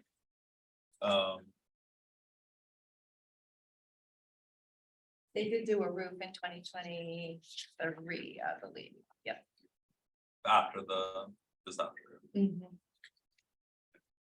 Anybody have any comments on this? And then the adjustments, what adjustment was made for this one? Is it the same as the other one across the street? On the land? Yeah. For The the land close to rate is 29. equalized in that area at $40 a square foot and made a 25% adjustment for location. An increase of 10% for its small size and a decrease of 10% for the C1 zoning. That's what she just described. So that's the 1 point, it's the same, where we're 1 point, what was the numbers there, was it 0.75? I don't know what it. 0.75, Was the, 1.1 1.1 and for size and then 0.90. 0.9 for the zoning. zone. There's your okay, location. there's your questions. So they were at points, is there a reason why this is 0.75 versus the 1.7 across the street? It's fitting everything together in this model as it flows. You know, this was the sale Yeah. of the ski place. Ski place. Oh, That The is now a- freestyle. Yeah, freestyle. You know, and we have that same adjustment on this one, on the two next to each other.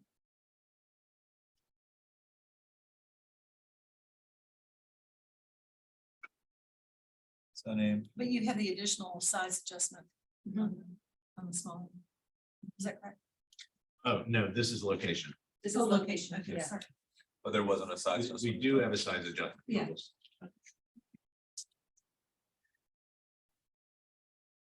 We have a motion, do we have any further discussion on this one?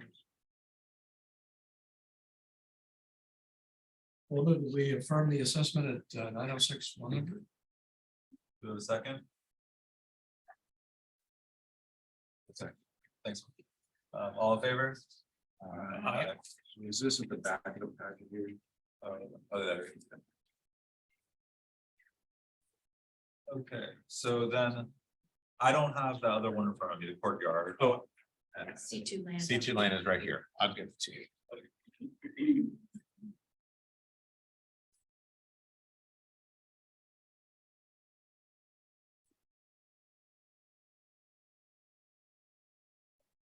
Yeah.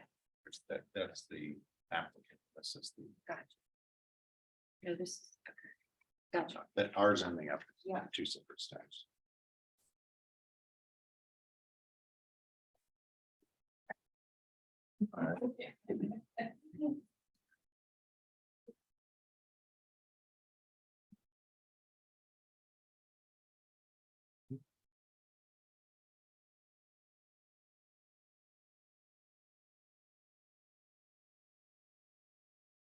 This is application number 30, PID 25040, applicant C2 Land LP.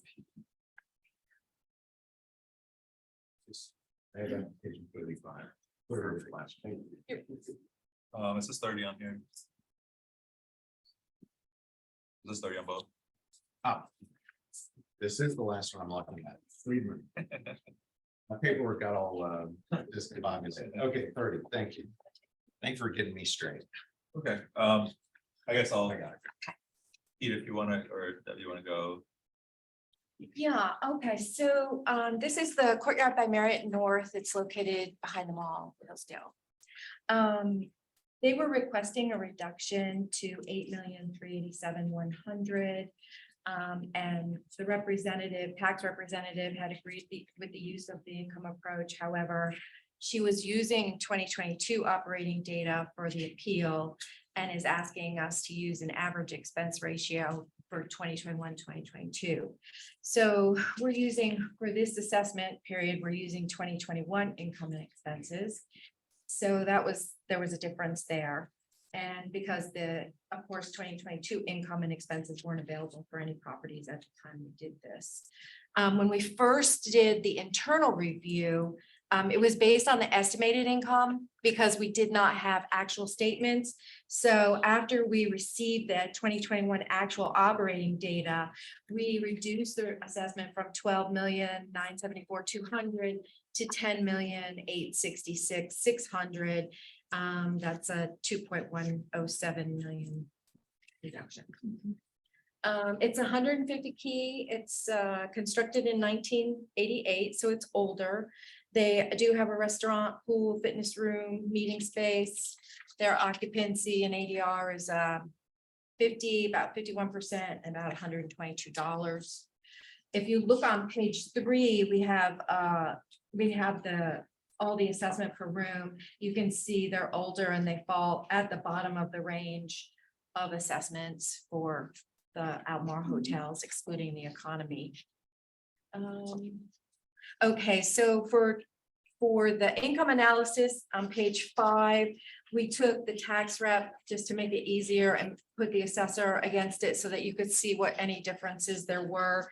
Everything matches until we get to the fixed charges, and therein, the tax rep excluded the real estate taxes. The casualty insurance was double counted. And they left out the other chain services expense. So that's where they got a higher NOI, we got a lower NOI, and we also reduced the replacement reserve down to 4% based on the model. They are a full service and they are a grade 3B, which is cap rate is going to be 8.25. So when you apply the cap rate, you end up with a value of 10,866,600, which is 72,444 per room. Oh, and I should say we did deduct the value of the FF&E. So that's the real estate value.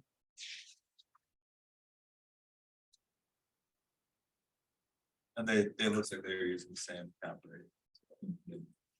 Yeah, it was just a difference in that she was using an average of 2 years of expenses, and she was also using 2022, where we had to stick with the 2021. Any questions or comments from the board?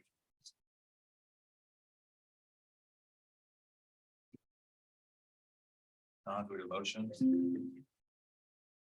you have a second? Second. All in favor? Aye. Aye.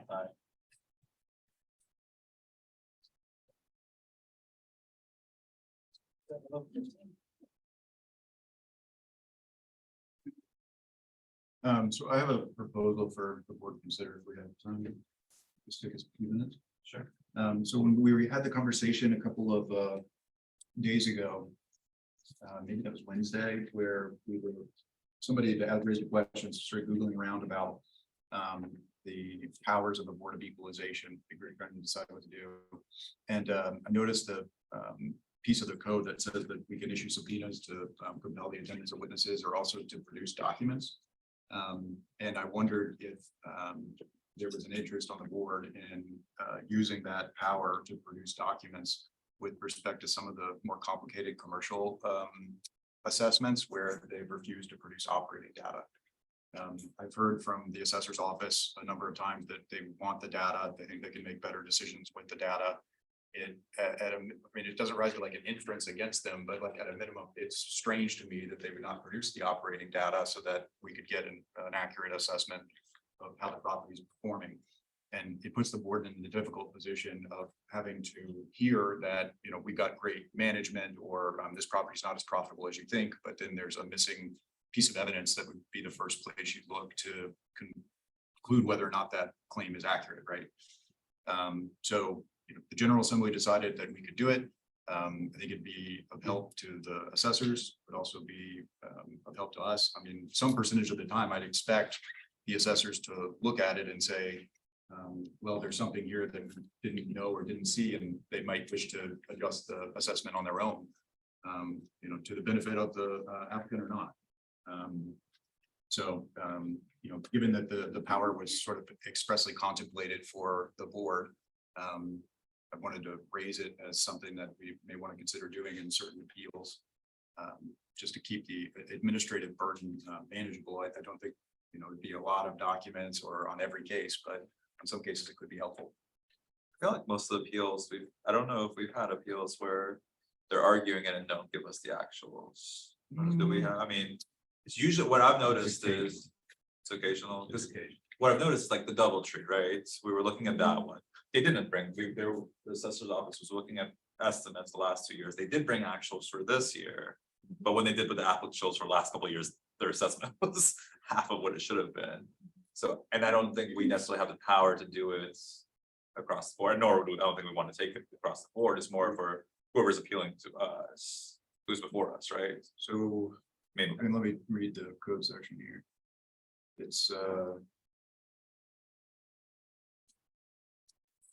Such board shall have authority to summon taxpayers or their agents or any person to furnish information relating to the real estate of any and all taxpayers, to answer under oath all questions touching the ownership and value of real estate of any and all taxpayers, and to bring before it their books of account or other papers and records containing information with respect to the valuation of real estate of the taxpayer or any other real estate subject to taxation within the county or city under review by the board.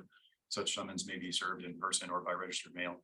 So again, we maybe want an attorney's opinion on this, but to me, that would read that we have fairly broad authority to gather the documents.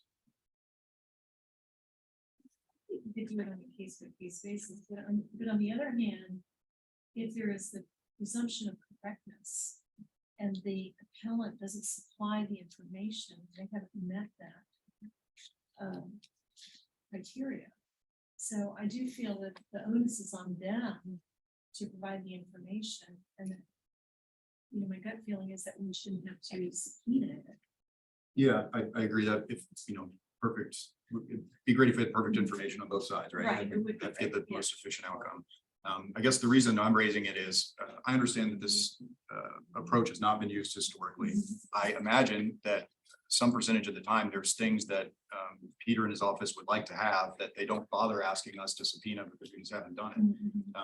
But if we make them aware that we will exercise this power in certain cases, that's something they can be looking for and think, okay, here's, you know, 8 of the 10 things we'd like to see. We really like the other 2. It may not be, it may be that they get the operating data that they want, but there's something else like an offer for the property if they suspect that it's been for sale, or that there's a compelling offer which would conflict with the value represented by the taxpayer. I think I can think of a lot of uses for this power, and if we indicate, you know, the intention to use it, maybe Peter can be thinking of that as well, and identify things that he'd like to have on a case by case basis. There is a separate code section that says that the applicant cannot appeal based on income if they don't provide the income. I think it goes on to say by the date that the appeal is due to the board. It's the same thing with the court. So that's another kind of, you know, so typically what happens is they come to you and they say, well, I don't think income is appropriate. I think we should look at sales. I think we should look at costs. And they kind of ignore the income approach in that situation. And I've seen that before.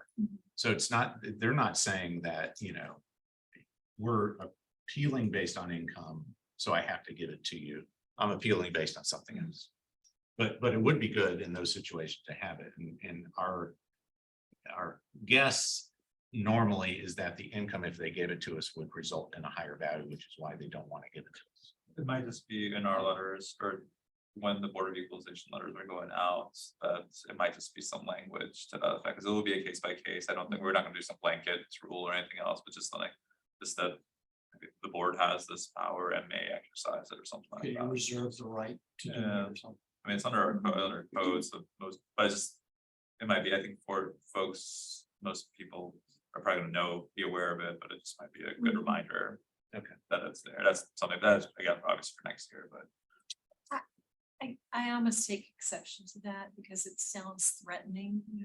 And I think in many of these cases, if they're homeowners, then, you know, when you start. Yeah, no, it quoting should- pursuant to No, Virginia. it should not be, it should You know what not I'm apply to saying? residences. Yeah, I mean, Okay. well, it wouldn't apply to residents anyways, but yeah, You know, yeah, I agree. But you know what I'm saying? I don't know. So we have that right. And it's in the code. I mean, do we need to inform the property owners of that right? I Well, just don't know. Commercial. As an example, if you know, they're not getting the interior photographs of the Right. residences, assuredly those pictures Mhm. exist. You know, people Right. take pictures to document what they would lose if there were a fire, you know, for Mhm. insurance purposes, there's pictures of it. We could just subpoena the photographs from the last 3 years, if we wanted. Mhm. I agree with you. I certainly don't want to try and discourage people from appealing for Right. fear that their private documents are going to be sought, but they might, I mean, I think it's better for them to have the knowledge that it could happen, because once you issue the subpoena, it's you know, compliance is sort of compelled, and Right. Well, yeah, but that's, yeah, to Karen's point, yeah, just the idea of, I don't know, yeah, we don't wanna dissuade folks. We have it, it's our back pocket, we know it needed, but I haven't really seen a situation rise to that. In whatever many years, I don't know, I haven't known, like, cause we just, if someone hasn't brought, if it's not compelling, they haven't met their burden, then. Okay, well, let me anyways. make another argument then. Like, we also have the duty to raise assessments. Like, it's very clear that we have that responsibility, and if we think there's something. out Well, it's there- not necessarily our duty, but we do have that. No, it absolutely is our duty under Yeah. the code. It says we're specifically charged with raising them. But you also have the very clear restriction that you can't change a commercial, you can't commercial. increase a commercial property Without your agreement. without a An third party independent appraisal, an That too. independent appraisal, which It has means to we come would on. have to hire a third party appraiser. And we're not willing to, I mean, it hasn't been a problem that we think we should be going through that process and expense for that. Right. And I guess the other point that I would make is that, you know, we have to keep our separation clear. We are not an administrative wing of the assessing office. So for us to use our subpoena powers to get information for them that they have been unable to get, when the appellant is not relying on, for example, the income approach, you know, for us to use those subpoena powers anyway to facilitate their work, it just strikes me as violating that firewall of independence. Yeah, I don't think we should, you know, as a practice, just say yes to the Mhm. assessor's office whenever they mention they'd like to have something. But, Right. I would consider whether it makes sense to me that we should have it and whether it'd be helpful. And then if it's so, I'd vote to issue the subpoena. But It's good to be aware of it. Yeah. It's and good we to be can- aware of it. Yeah, Yeah. it's good. I'm glad you brought it up. Yeah, if you can decide on a case by case basis, I think that would make perfect sense. yeah, and you know, probably the most important thing is that Peter's office, when there's something that's missing, that would be really helpful that they noted in this document. So that there's time to issue a subpoena in advance of the hearing, et cetera, if we decide that it's important. Which I think they generally do, but maybe not, I don't know. Do we, the applicants here for our next hearing, anything else wanna talk about or? Any more musings? No. And I just realized we have the apartment ones to also go back to at some point, but we have that opening in the afternoon. It's a nice thing. I did want to say, you know, because we just kind of talked about the application, something on the application. This year, what I want to do in one of these meetings before you're done is to show you next year's application. We've never done this before. You've never actually seen the application before. I mean, before it was turned in by somebody. So that you can see what the wording of the application says for next year and vote on and approve that. That you agree that it's appropriate. Sounds good. All right, please step up and have a seat. Thanks. Thank you. Mr. Grove, how are you doing? All right, how you Good doing? to see you again. Good morning. Good to see you guys. All right, this is application number 10, PID 6225. Applicant is Boyd, Charlottesville, GSA. Let me just go through my spiel real quick. Good morning and welcome. I don't think I have to go through all this for you because I know you've been before us before. This year, as you know, the hearings are a little bit different. We have so many applications, so we shorten the time. So there's 10 minutes to present your case. You have 10 minutes to present your case. The assessor will have 7 minutes to present theirs, and then you'll have another 3 minutes for rebuttal. During the hearing, we may stop to ask you and assess your questions. You're aware of the presumption of correctness. And for folks who are represented by a tax representative, I make this note, just that, and again, you've been before us multiple times, so we have quite a bit of experience on this board in terms of real estate and in terms of being on this board for, most of us have been here for a few years. So just be aware of that. So before we The high points, right? hit the high point, exactly, thank you. So before we begin, we're gonna swear in the witnesses, so whoever's gonna testify, please raise your right hand. Do you solemnly swear or affirm the testimony both oral and documentary which you're about to give will be the truth, the whole truth, and nothing but the truth? I do. Thank you so much. And the assessor's office has sworn in earlier. Any questions before you begin? No. Please proceed. So this is an office building located in Boulder's Court. One thing to note going in, all the leases that are in place right now are in place through 2024. So their income, there's no mystery about what the income is going to be in the next tax year because those leases are already in place. So we've got 3 points of error. The first point of error is the net leasable area of the property is 104,000 square feet, not 107,000 square feet. So that right there, and that is that's clearly noted on the rent roll, which is on page 9 of your packet. If you want to look at that. So the net leasable area is not correct. The assessment does not reflect what I was talking about, the leases in place. So if you look at our column there on page 3, where we have our pro forma, where we've got that list of everything. And you look at the income to date through 2022, and the income in place as of the date of value was on the far right, where it says fair market value as of January 1st, 2023. That's what the income is going to be as of that date. And that's also straight from the rent roll, the year-end rent roll, which is on page 9. So you can see there's quite a discrepancy between what their actual rent in place, and this is going to be the rent going forward from 2024, is compared to what the assessment gave that. So we think, you know, that the all this information was available before the date of value. So it's like the end of the 2022 year rent roll. And it's going to show that going forward in through 2024, the rental income is going to be lower than the assessed income. And finally, the cap rate. In the 2022 assessment, as you can see that we've highlighted, the cap rate was 7.75%, and that's been lowered to 7%. At a time when the interest rates in this country have gone up dramatically, especially in 2022, it went up. The yield on the return of a 10-year treasury note went up more than 200 basis points in 2022, and yet their cap rate, which is what the return on the investment is, you know, is actually getting less. And so we think that that is not a good indication of value. Even CoStar for this property has a cap rate of 8.7%. And we're not even asking for that much. We're just asking for a cap rate of 8%. And if you want the CoStar numbers, they're on page 10 that you can look at that. We're that's the CoStar. And again, that's 8.7. We're only asking for 8 for this property. So the net leasable area of the property, the fact that the most recent data that's still prior to the date of value is showing a lower rental income through 2024 and a cap rate that is too low, because cap rates shouldn't be going down simply because of interest rates alone. But even then, the CoStar cap rate is at 8.7%, and we're only asking for 8%. And that is our appeal. Thank you very much. Any questions from the board at this time? To the assessor's office. The current assessed value is 41,041,200, and they're asking for a reduction to 32,748,680. With regard to the square footage, we have made that adjustment to reflect 104,277 square feet, but this did not impact the value indicated by the income approach because we're using that subject's actual income and expenses for the analysis. The property was last sold on December 27th, 2017 for $40,500,000. And so we haven't even reached the sale price from 2017 until this current assessment of 2023.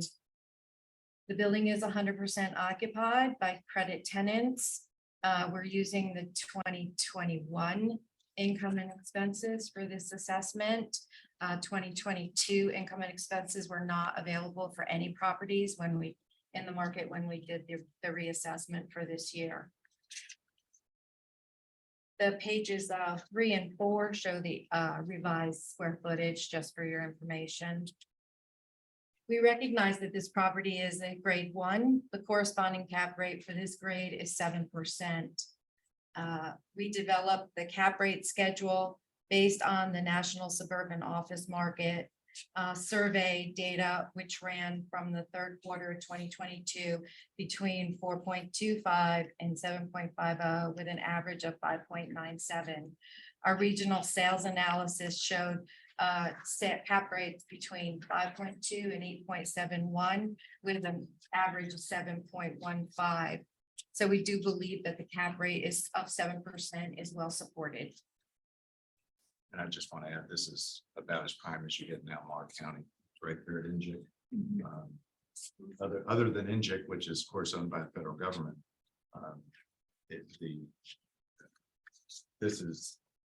There's no danger of this property going dark or losing tenants and having any problems. Anything that would affect the CAC rate in a negative way. Any questions from the board for the assessor at this time? Turn it back to that for rebuttal. Yes, so yeah, there's no danger of the property going dark. We're not suggesting that at all. We're suggesting that there's no possibility of making the income that they've attributed to this property anywhere, anytime between now and 2024. And while they may use 2020 income, and I understand they've got a process where they've got to get all this work done. If a taxpayer brings to the board up-to-date income, the board is entitled to use anything prior to January 1st, 2023 in its analysis, and that's in 58.1-3379, and that law is on page 16. So if the board can use the most up-to-date value, the most up-to-date value is going to give you the best value on the date of value. The sale was 2017, that's pre-COVID, that's in a completely different world, especially in the office market, which is already hemorrhaging about $500 billion in this country because of people who aren't going back to work, like me. So I go to my office in Washington, DC once a month. I work from home, and that's just, the world's changed. So that sale is what it is back a long time ago, but those days were long gone. Any questions from the board? Can you tell me why that income decreased so significantly between 21 and 22? This client is by nature very much intent on making sure their buildings are occupied. So, they're going to lower the rates to get it occupied, so they don't have vacancy, but vacancy becomes a death spiral in buildings. So, they do what they have to do to make sure that this place is occupied. And those are the best deals they could get to make this a fully occupied property. That's why we're not asking for any reduction in vacancy and collection loss. So if we did, if the client did ask for larger rents, they would have vacancy. There's going to be some vacancy, and then we'd be making that deduction, but we're not in this case.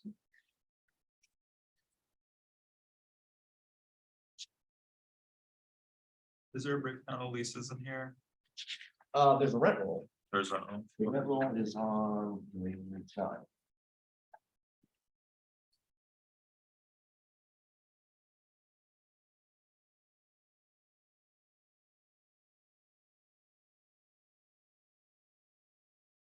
There's just these 3 leases done. Yes, that makes it 100% leased. And you can see the annual amount right there. I highlighted it on your sheet if you've got a highlighted version. Right. Just that's again going back to Karen's point. I'm just trying to find why there was. It appears that all leases are from 2019 to 24. Why was there a reduction in 22 from 21?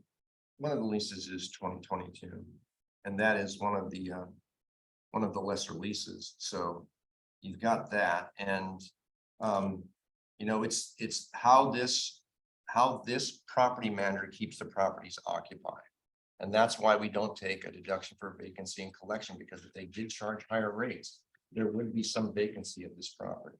So whatever they've given in rent, they've given back and not having a deduction for vacancy and collection loss. I understand your point there. I'm just looking at this. If this is just page 9 is the rent rule, I'm just trying to figure out because all these, they're just showing 3 leases all from 2019 to 24. I don't see the 22 lease. I see a 22 for the CPI Right, yeah. indicator, but I don't see any change in the lease. That's what I'm Well, trying. what this doesn't show, and what I'm not sure of, is whether that was occupied from 2019 and there were no other renewal periods or anything. I mean, typically, this is like, anywhere from 5 to 10 years. So I'm not really sure, but, these would be, they may have been, some of these may have been renegotiated, or there may have just been up for negotiation.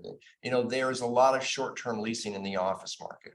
So it may have been a 2.5-year lease that they've negotiated. All we know that these are in the rents in place through 2024. Obviously, a property owner doesn't run its business for the purposes of paying less in real estate taxes. They try to make the most money they can. And if they thought they could make more, they would. Right, it just, because the tenants here seem, well, I mean, it says, I can't, I mean, it's just these ID, GSA, NJIC, DIA. I mean, I think. Given the location being in the NJIC campus, it seems like. The tenants would be, if they're GSA and NJIC, I'm not sure if there would be like some kind of. It seems like a 5-year lease would be appropriate, it wouldn't necessarily be renegotiated, kind of, we're not talking about.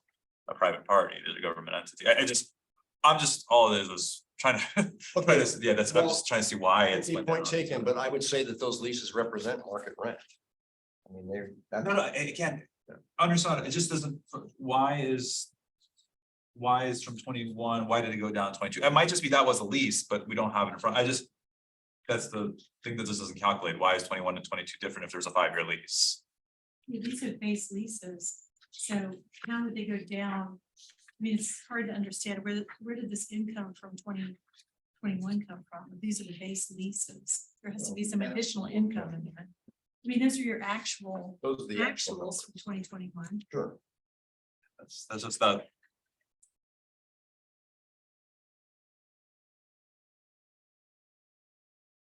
Does the assessor's office have anything, any other information on the? No, I lease? mean, On the, these are government agencies, these are prime tenants. This is not a normal office building that's affected by COVID related things. You don't have a skip in your home. You have to go to the office in this situation. Even though there's that issue that would pertain to a regular office building. It would not pertain to this business. Prime tenants pay less As rent. as to why, I have no idea. I haven't analyzed the 22 statement because it's not part of this assessment. Actually, it's the 22 statement. Sure. I see 20 and I see 21. The executive summary starts on page 5, the actual financials are on page 6. Oh, they're 22. Okay. Yeah, I would have to analyze it to why they're supposedly showing less rent in 22, but Again, if you look at page 5, it's, if you see that their year to date for 2022. Actual budgeted and variance, you can see the variance is lower. Now, it's not lower by a tremendous amount, but it's lower by about 35,000. Well, that's OpEx, but the total revenue is down. So,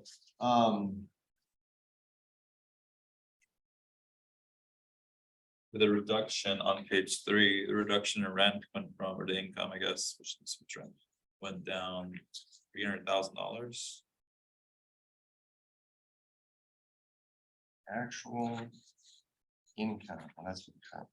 So, yeah, Like so columns 2 and 3. you're looking at the year to date, right? No, I'm looking at the 3-year operating history on page 3 of your packet.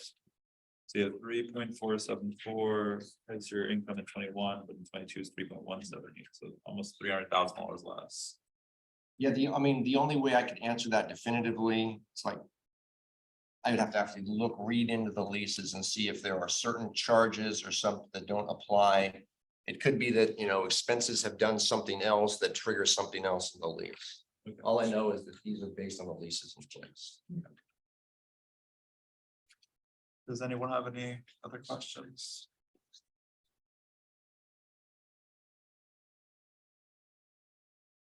No, we'll move on to the next one. Okay, let's move on to the next one.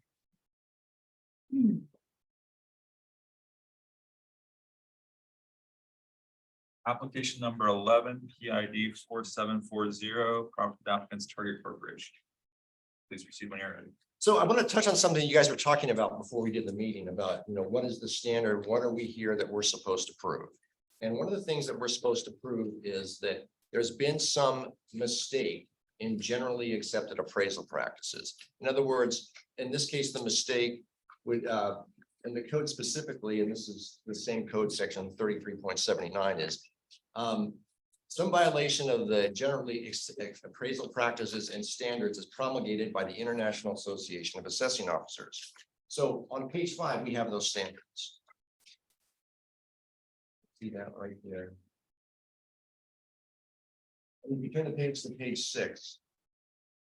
These are the standards for what approach of value that you apply to commercial real estate. And you've got the cost approach up there in that matrix is ranked as number 3. That's the approach that was used to value this property. The secondary approach is the sales comparison approach, which is number 2. The income approach was number 1.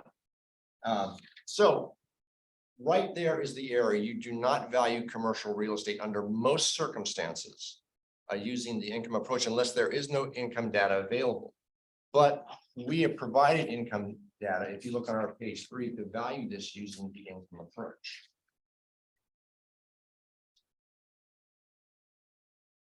And so our income comes from, because we've been in these arguments, over the past years on dark store theory and everything else on these big box retail. And we've come to the board each year and we've valued these things using the sales comparison approach.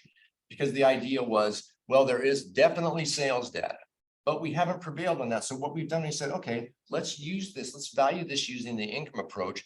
And we don't have to worry about dark store theory or anything because we're going to assume that Target is renting this building. And what we did is we looked at like a Target lease in the best retail location in the Commonwealth of Virginia. And that Target is leasing at $8.21 a square foot. So we used $8 because although this is a good location, in fact, it's an excellent location. It's not as good as the Fairfax location. So we gave that $8 in rent, it's a rental income. We used a market vacancy and collection loss and a minimal operating expense to value the property at $13.6 million or $97 a square foot.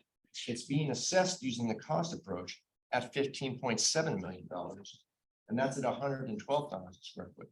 Then after we did the income approach, then we turned around and did the sales comparison approach as well on page 4.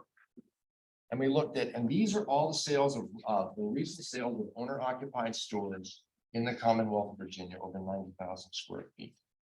And we've got a breakdown of all. We took what we thought was the closest sale because there was Charlottesville sale of a J.C. Penney, and we adjusted all that for location against. Actually, we didn't even use that one because we used the highest one. Actually, we took the one in Leesburg, which is $75 a square foot. So we'll take the most expensive sale on this list and adjust it for all kinds of factors of value of land adjustment, size adjustment, location adjustment, age of the improvements adjustment. And we're coming in at $79 a square foot. Now, we're not going to use that because the IAAO standards say the income approach is the best approach to use to value the property. And we come up with $13.6 million. So we've established that the correct approach was not used by the assessors. We used the correct approach and came up with the value using both the income and the sales comparison approach. The sales comparison approach is a lot lower and the income approach is significantly lower. So we use that higher number to value this property, and that's our case. Thank you. Any questions from the board? I'll turn it over to the assessor. Right, so we value the property based on the cost approach. We have support with sales of properties. And if we've provided the information, we do not believe that this property is over assessed. There are sales within the market, there are sales within the state. And if you're looking at properties that are not, that are not properties that are closing, that are in bad areas, that, are selling at arm's length transactions, then, you are comparing apples to apples and you're coming up with values that are similar to our cost approach. And we believe the cost approach is appropriate in this case. Any questions from the board? Turn back to the applicant. Very briefly, so the whole bad properties argument is why we did the income approach this year, because we would get that every year. Oh, well, these are bad properties. when an owner occupied property sells, it is always vacant when the new owner moves in. That's the nature of a sale between an owner occupied property and a property that has a bunch of leased tenants, because these new tenants are going to come on board for the new owner. So that makes it a more valuable property. Now, we keep losing that argument. So we just did the sales comparison approach to do it, but we're going back to the income approach because we don't think that's an assailable methodology of doing this. But I just must say that, we take, for whatever reason, these are the owner occupied sales in the Commonwealth. We're not editing something out that we don't like. That's what they are. It's, for whatever reason you want to ascribe to it, an owner occupied property sells for less than a leased property. Now, I think the answer is obvious because of the lack of leases. Obviously, if you have a leased property, it's worth more than an unleased property. But you can assign any reason you want to it. It's just that's what owner occupied properties sell for. But again, we're not using that approach. We're using the income approach to value this property. Any questions from the board? I'm just going back to this older Gander Mountain sale and the, I'm trying to think of things that are similarly sized. I think quite as big as trailer. That's sold for square foot, that's an older sale. Gander Mountain is an old sale and it was at they have I think it's like 50,000 square feet. So it's, There's 46,500, 126. 46,500, and they leased it up at 2250. that's 2018 sale, right? Yes. It was vacant at time of sale. There's some dispute on that. But it's a 2018 sale. There's only other ones where the J.C. Penney and the former Toys R Us. Right, But that's the the Toys Toys R Us, R Us is still there. It was not, they became. And Toys R Us is so small. I disagree that owner occupied properties are worth less than leased properties. Now, if you're gonna have a sale on an owner occupied, to say Target sells their property, it's no longer would be Target anymore. That's not because the property is worth less, it's because Target has decided it's not a good location. So when we see these sales that take place in other localities, it's because those were not good locations. And they closed that store and they moved on. It's not the fact that they've moved on, not the fact that it's no longer owned by Target or whoever. It's the fact that it's not a good location. That makes it an inappropriate sale to compare to this Target, this location.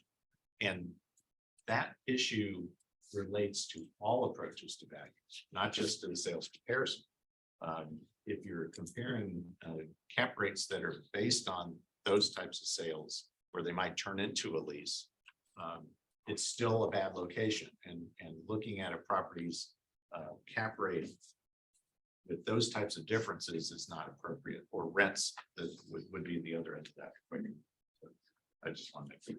The Real Estate Research Corporation did an extensive study on this, and the results of that are on page 22. And they combined a set, they looked at all the sales. I think there are more than 700 sales nationwide. The average price for what they call fee simple, which is essentially owner occupied, versus leased fee, which is a leased property. And you can see right there, the average sale price for a leased property is 3 times more than for an owner occupied property. It's just a fact. And it's the fact, not just in Virginia, it's a fact all over the United States. And there's always some reason somebody sells. There's always a reason somebody will sell their property. For example, in the Leesburg case, in the Leesburg sale, they wanted a bigger store. So they built a bigger store in a different part of the county, moved out of there to move into the new store. Doesn't mean it was a bad location. It just means there's always a reason somebody sells. But in general, there is just no comparison. I can almost look at a chart and see, oh, that's leased. That's owner occupied. I can just tell by the sale price difference. Any other questions from the board? Yeah, I mean, how would you respond to the assessor's argument that what you're proposing to do as part of the income approach it doesn't technically account for what the value of the property is, that it's not a feature of the property, the characteristics that you've asked us to consider? Yeah, I guess I don't understand that argument. If we're using the income approach, so we're using what, what the data shows us, the very most that Target would pay to lease that store. And so that's your income, and that's a sound basis for the income. But doesn't that argument though, like, wouldn't the same thing exclude the evidence you submitted about like distressed sales, like liquidation and bankruptcy sales?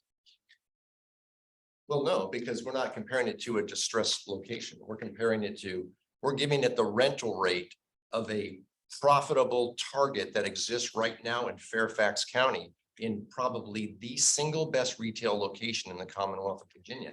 That's what they pay in rent. And so why was there no analysis submitted of what market rent or market expenses or market cap rates were? Well, there is this, we have that right here. So we're using the market, we're using a market cap. That's from CoStar on page 14. We're using a market vacancy and collection, which is our data on page 15. And then for expenses, we just used a minimal, since these are usually triple net leases, we use a minimal dollar a square foot. It's almost. Page 14 is the budget years, right? Page 14 will be the cap rate. Correct.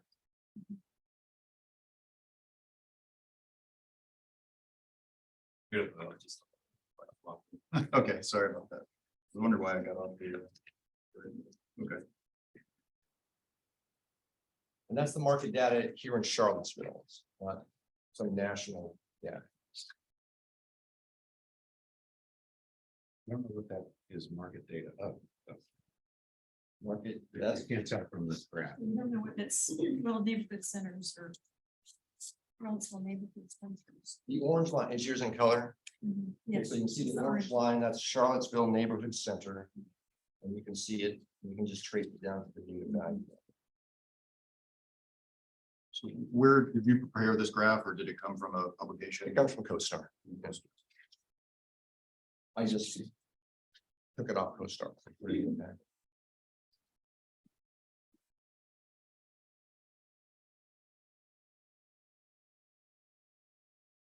Any other questions? Yeah, thank you. Good. Oh, that's it. Thank you very much for your time. All right, thank you very much for your time. We appreciate, I know my clients appreciate you taking the time to hear their appeals. Thank you. We will mail out a decision in the next 2 weeks.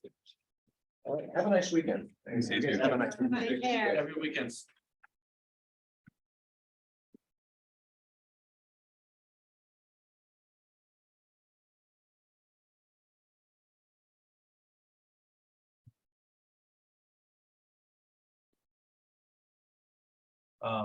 Okay. Okay, so going back, if you can online, the 655. So the NJIC office building.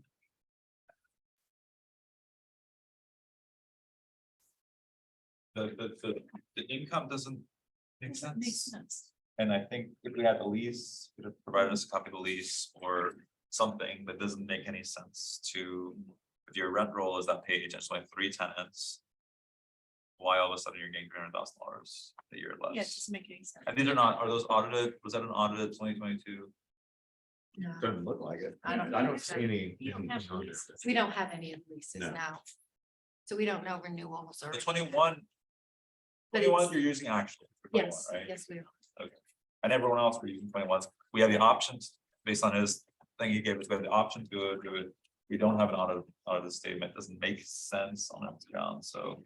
I don't know if there's anything else, anybody else wants to add, but yeah, and also it's NJIC, like it's intelligence, they It's can't. credit tenant, they're It's not. credit, but it's also, this is not a COVID issue because they No. can't. Not at Those all. guys, those people have to be there Right. because it's a secure facility. and it's- Typically, they don't negotiate their leases to go down as they go With the forward. federal government. I would note also that the argument about the cost versus income versus sales that is not highlighted this part, but it says the income approach is the most appropriate if sufficient income data are Right. available. And then direct sales comparison models can be equally effective in large jurisdictions with sufficient sales. So I think that's just an order of preference. It's not. Yeah, it's not, no, it's, and that's why the assessor does that, but Target's not an income, there's no income, like we don't have, there's no lease. Well, Like, Yeah, I want to note that the income, it looks like your potential gross based on your 2020 income and your gross based on your 21 income, it did go down from 20 to 21. Correct, it was an estimate. So just this It's not property, based on actuals.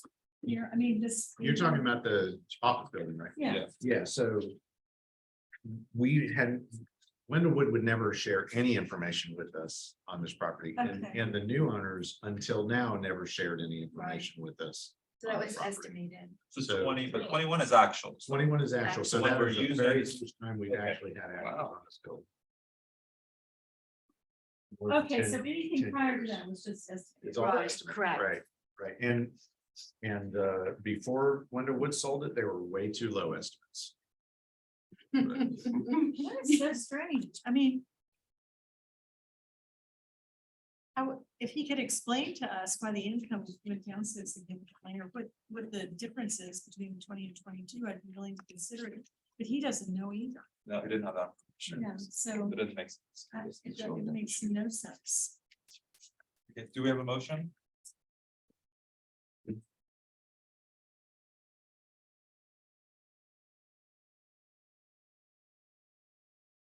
I will move to affirm the assessment on application number 10. Do we have a second? Second. All in favor? Uh, Okay. Targets. Application number 11, 4740. I think we're talking income that we have no idea what that target is, the $8 he's taking from. And that one even has, the location's not as good based on his own post, I think it's from CoStar he got. Oh, no, he says the best location in Virginia. Right, but, oh, he put Say the that. best. The best is higher than excellent, I guess. On that one. Okay. the best. That's the best. It's an older building too, and like, but anyways, I don't think we can use income there. Anybody want to use income here? Sales. The sales that we've had have been high in Charlottesville, how much higher than, because we have a limited market, limited corridor. We've had that discussion so many times. I'm glad he didn't bring the dark store theory again this year. I do. He tried to in his sales. He always talks around it. So, okay, so anything with the cost, I recall this coming before us multiple times. And there was an issue in the past. I think there was some argument regarding the cost, but then there were some, was this the one that had some significant permits, or maybe I'm thinking about Yeah, Walmart? they had spent 1.1 million and so it really wasn't something that we thought would be vacant anytime soon. When you spend that kind of money.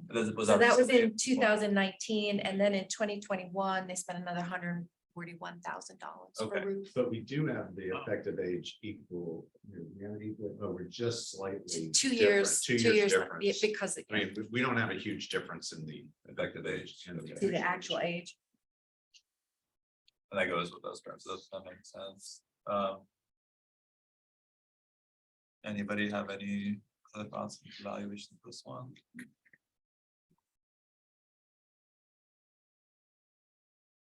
Do we have a motion then?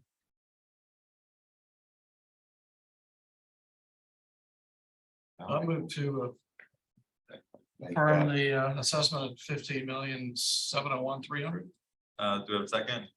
I'll second. All in favor? Aye.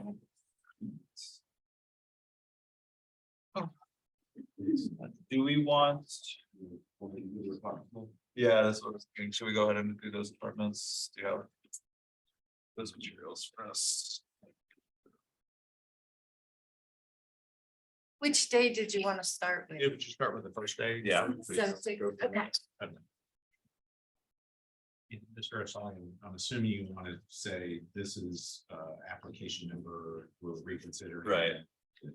For each one. Sure, yeah, put it on the record. So we have this, how we're gonna put it in the we gotta put it in the minutes as well. Correct. Do we have does Evan have something here with the minutes thing, or we have to write it all? Amended. Yes. We can get the page numbers down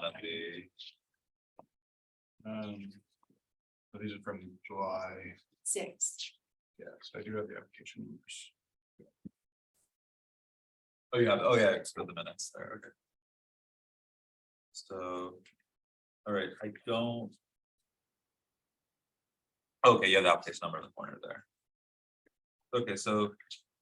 We're going back, just for the record, we're going back on our apartments, the apartments, and based on discussions we have in other hearings, we've talked about the fact that the taxes have gone up the 2023 year or 2020, what they're gonna do, that the expenses are higher. And then so the assessor's office has now, based on those discussions, has come back to us with a loaded cap rate. To take into account the additional taxes. Hopefully I'm correct on all that. Yes, that's correct. Okay, with that said, we're going to go ahead and go through and revisit these decisions we made previously. So first one is going to be application number 68, PID 22175. The applicant was Abington Crossing 1. And we had affirmed, what was the old value? So it's the 49. 49, 189, 300. Yes. Okay, so it was 49, we had approved 49, 189, or affirmed at that amount. If we were revisiting this, changing it, with the loaded cap rate, that number would be revised down to 47,702,900. Do we have a motion to revise that figure? Yes, I'll move that. We revise the assessment to $47,702,900. Do we have a second? Second. All in favor? Aye. Aye. What's the number? That was number 68. Oh, the new number is 47,702,900. Bob moved and Karen second. Okay, I moved. Karen. All right, the next one is BOE, is application number 70. PID 22171, this is Abington Crossing 2. And I think assessor can again read out what was the previous value. The original value was 27,155,200. And the revised value with the loaded cap rate is now 26 million, oh, the potential would be 26,274,300. Do we have a motion? I move to accept 26,274,300 on board of equalization application 70. Do we have a second? Second, All in favor? Aye. Aye. Our last one for the July 6th hearing out here was Abington Crossing 3, application number 71, PID 22172. And again, this is to read out what the original value Was 8,260,400. and the revised value with the loaded cap is 7,985,100. Do we have a motion? I'll move that we reduce the value to $7,985,100. Do we have a second? I'll second. All in favor? Aye. Okay, so that was the July 6th one.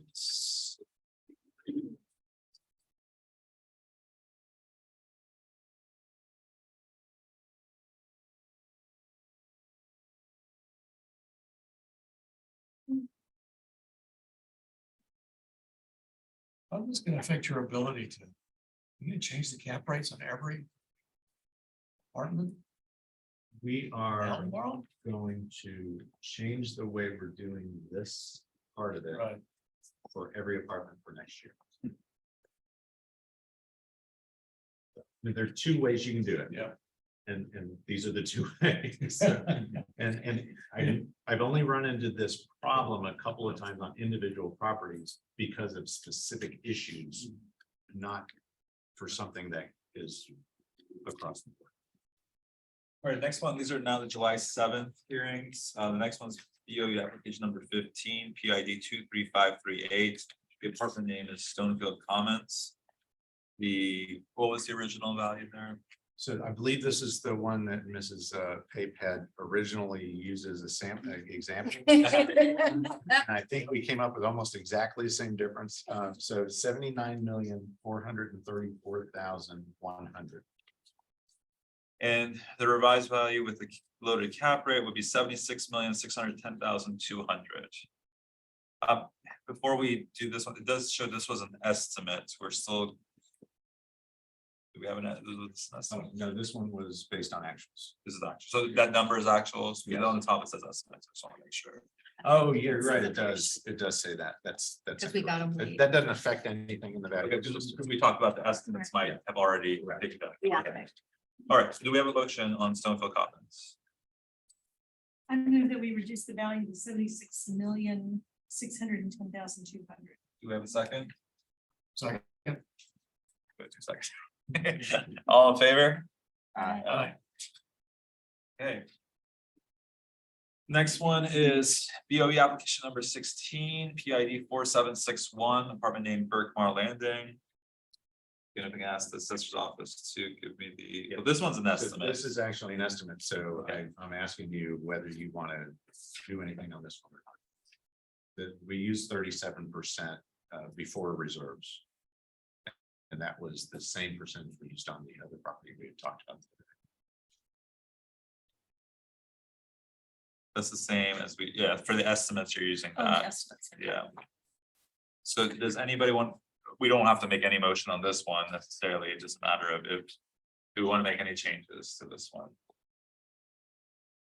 So again, the estimates are taken into account, that's the idea, because the higher taxes. So move to affirm this one. Well, I don't think we need to do any motion, because that one has been affirmed at the July 7th meeting, Okay, so we don't, no adjustment. Okay. no adjustments, so it's just those that we're revising, I think. The Okay, only thing you might, if you want to do it, is to have a motion and a vote that you are not going to make a change, a further change on this. I don't think it's necessary, as we've affirmed it, so. Okay, so next one I have here is. Application number 61, PID 29857, apartment 9 5th Street Police Apartments. These are actuals, correct? Correct. Okay. What was the old value? It was 50,583,100. And the new with a loaded cap rate, new value of 48,802,100. Do we have a motion?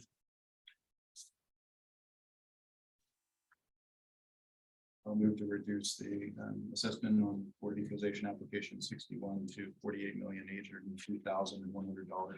Do we have a second? I'll second. All in favor? Aye. Aye. Okay, the last one is application number 48, PID 10097, it's the Greens at Hollymead. I'm showing estimate here. Is this an estimated one? This one is estimated, however, we did find an error. In the cell. And we will ask you to make a change. So this is something in the calculation was wrong. So we're asking you to reduce it by $300,000 because that was inadvertently added in the calculation on the back. So it's not the same issue, but we would ask you to make that change. So the revised, the original value was the 33,760,000 is the revised value or the? Yes. That's a revised value. Okay, so the previous value was 34,060,000. Yes. Okay. Do we have a motion then?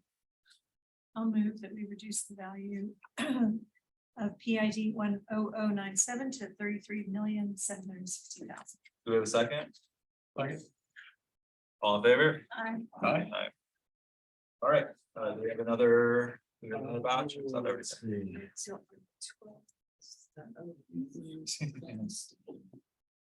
Which It was- is I'll get to it. estimate, so Oh, okay. no change was made on that. We can hand. that Yeah, so- out. Okay, yeah, you still hand it out, but this one, it was an estimate. It was from the 12th. Was that the only one? or- So we Yeah, that was proposed the only mentioning one. on that one. It's the same 37% that we use on the other ones. Yeah, did you say that was the only one from the 12th? Yes, that was the only. 12. Okay, With the lights they have a button. right, well, it was like they all together. Okay, so I guess no motion on this one. Before we close out. To go for lunch, and take a break, I guess we should do this on record, on the 24th and 26th. Of July, our next meetings, there are 3 hearings left to schedule, is my understanding. Yes. There's nothing scheduled for the 24th, 26th. Not yet. Or the 31st. Or the 31st, that's not a date. Okay. I would suggest at this point. So that nothing is scheduled for the 24th and 26th, that we take those off. Off our calendar. I think we can make a motion to that effect, can't we? We don't have anybody that's waiting, we're waiting for an answer, and we've already offered those dates. We're waiting to hear back from someone, but no, nothing that we couldn't. On the other dates. As long as we have one day in it. Well, we have not, we saw the 31st, the 1st and the 18th, and we can fit the 3 on the 1st or 18th as well. You could, yeah, you could fit them. I'm not sure about the first, because it's gonna be well, you probably could. I think we could, because I think it won't take our full day. Right. So, I guess we can make a motion to the effect that we're no longer gonna meet on those days, and then that way you all don't set them, or should we just do it We'll informally? just take direction from you. Okay. Yeah, we just won't, we won't set anything up on those days. Okay, so we don't need a motion or anything? Yeah. Okay. Okay, so that would be great.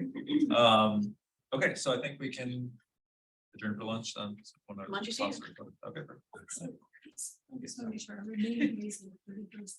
And 18th, and nothing is scheduled for the 3rd and the 3rd and next year either. The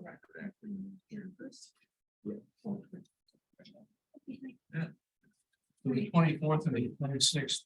Are no longer, nothing, No longer are we ready to stop recording. yes.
that we made today is make specific reference to the thing we're ending, right? Hoping to vacate this to turn it off.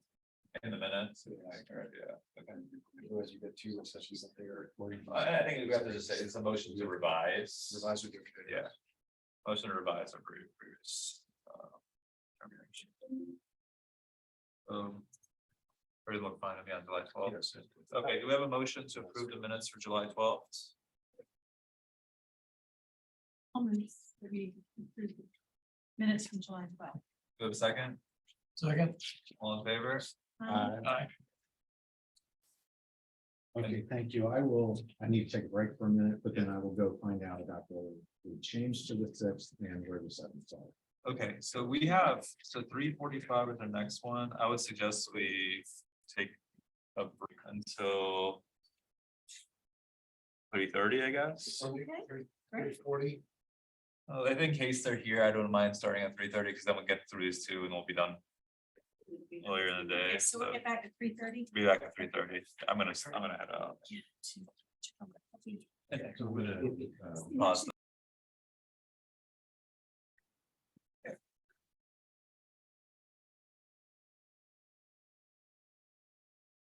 All right, we're back on. This is application number 60. PID 25443. Applicants Gerald and Ruth Shea. And before I begin, let me do just a intro. Good afternoon and welcome. We are the Board of Equalization. The board is comprised of 5 citizens of Albemarle County and we're appointed by the Board of Supervisors. We are an independent board. Here's how the hearing will work. You'll have 10 minutes to present your case. The assessor will have 7 minutes to present theirs, and you will have another 3 minutes for rebuttal. During the hearing, we may stop to ask you and the assessor questions. Please note that per Virginia law, there is a presumption of correctness, so the burden of proof is on the applicant. Before we begin, I'm going to go ahead and swear in the witnesses. So all persons who intend to testify, please raise your right hand. Is that me? Yes. If you're testifying, yes. Do you still see them? Oh, no, I don't know. You're on the, you're at the next hearing, right? Okay. All right. Do you solemnly swear or affirm that the testimony before on documentary which you're about to give will be the truth, the whole truth, and nothing but the truth? I do. And the assessor had previously given the oath earlier today. Do you have any questions before you start? I know Peter, I know Dana. Who's the lady at the end there? Oh, this is Billy Taylor. Billy Taylor. She's my deputy. Okay, great. And who's the gentleman back here? Louis Herndon, I'm a appraiser. He's Dana's supervisor. Oh, okay. So any other questions before you start? Did you all get the information that I sent Mark? I believe so. We got an additional email. Great. We should have everything. Okay, great. Please proceed. Okay. First of all, I'd like to thank Peter for getting back to me as quick as he has, not only during this process, but through the years. He's always responded to me, always given me the information I need. Haven't always agreed with everything that we're communicating, but it is refreshing to be so responsive. In today's business world, that doesn't happen very often. So I do thank you for that, Peter. I guess I would like to start by saying I'm not here to try to eliminate my taxes, try to reduce my burden of taxes. I support public schools, I support law enforcement, I support all the funding that the city does. So what I'm here to do is to pay my fair share.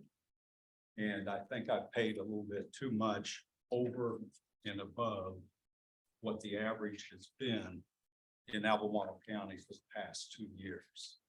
And I've got some data and statistics that I'm going to be presenting to validate that thesis.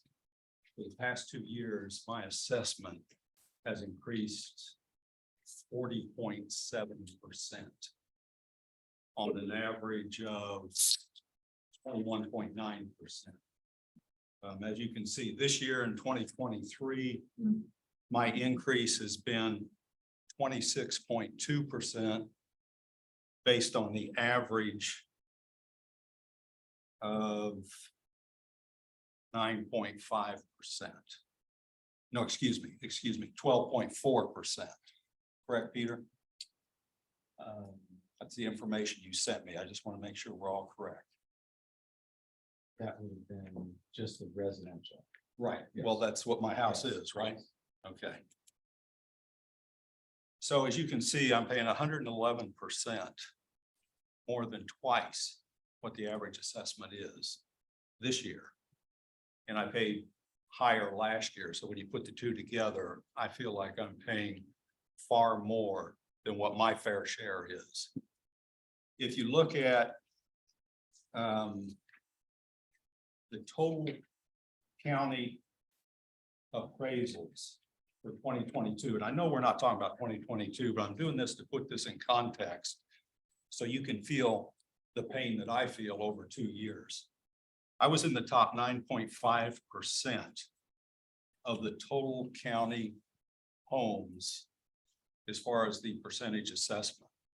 In 2023, I was in the top 4.9% of the total assessments for the county, and that includes 36,000 homes. So you can see I'm in rarefied air with what I'm being assessed as far as the percentage. I live on a private road, Minor Mill Road, which has 13 parcels of property, all my neighbors, and that's it. It's a dead end road. In 2022, the average neighborhood house increased by 8.8%. 2023, the average neighborhood price increased by 16.3%. Once again, mine increased by 26.2%. So our neighborhood was far above the average county, and my house was far above the average neighborhood and the average county. Okay, Dana Grimm has been out to my house twice in the last 3 years, correct? Okay. In a letter to me following her last visit in 2022, she has determined that my house should be classified as in average condition from the letter that she sent me. And just to build on that for a quick second, my house is 24 years old. I have the original HVAC system, believe it or not. It's the original roof. The house has never been painted. Original blacktop driveway, original windows. She saw the cracks in the foundation that I'm gonna have to address, and the original wood deck. So if you look at all these factors, this is what's detracting from my marketability. And it makes it an average house, not a pristine or new house, as I'm being taxed. My assessed value increase for 2023 is more than twice the average assessment, putting it in the top 4.9% for the entire county of over 35,000 homes. My assessment is also 53% higher than the average of all 12 parcels on my road in my neighborhood. Minor Mill Road is a dead-end county street. One house sold in our neighborhood last year in 2022. It was 2320 Minor Mill Road. And it only went up 17% from its 2022 assessment, which included $74,000 over the purchase price that she paid for the house in June, which is an actual sale. My contention is if my house is classified in average condition, why am I assessed 111% higher than the average county assessment and 53% higher than the entire 12 parcels on my street, including one sale? I do not feel this is a fair and equitable assessment compared to the vast majority of other county residents. For some reason, for the past 2 years, the total assessed value increased 40.7%. And especially in 2023, a 26.2% increase.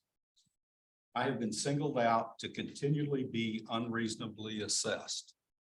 I feel my house should be assessed at the average rate of 12.4%, which would equal $853,000.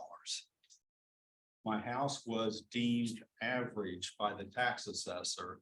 Why am I not paying the average amount? I want to pay my fair share. I want to be a good citizen, but I do not want to be discriminated against, paying more than twice what the vast majority of citizens are. I've got all the parcels of land and the prices, if anybody would like to talk about the 12 properties on my road. With that, I would open it up for questions or for the next step. Does anyone on the board have any questions at this time? I did have one quick question, just a point of clarification.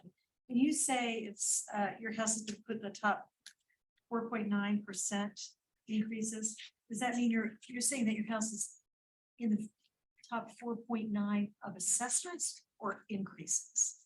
Increase, Increases. Okay, thank you. increase. And that was information straight from Peter. Great, thank you. That's based on the 40,000 homes in Albemarle County, or whatever, 37 or 38,000 or whatever. Yes, that's the percent of increase. Any other questions on the board at this time? Seeing none, let's turn it over to assessor. So we assess this house, which has come before you before, based on the fact that it is in average condition. It is not the average house for the county. And that average condition has nothing to do with percent increase across the county or in the Keswick area or anything like that. So, but what we do here is we assess this house, which includes, it's a very large house. So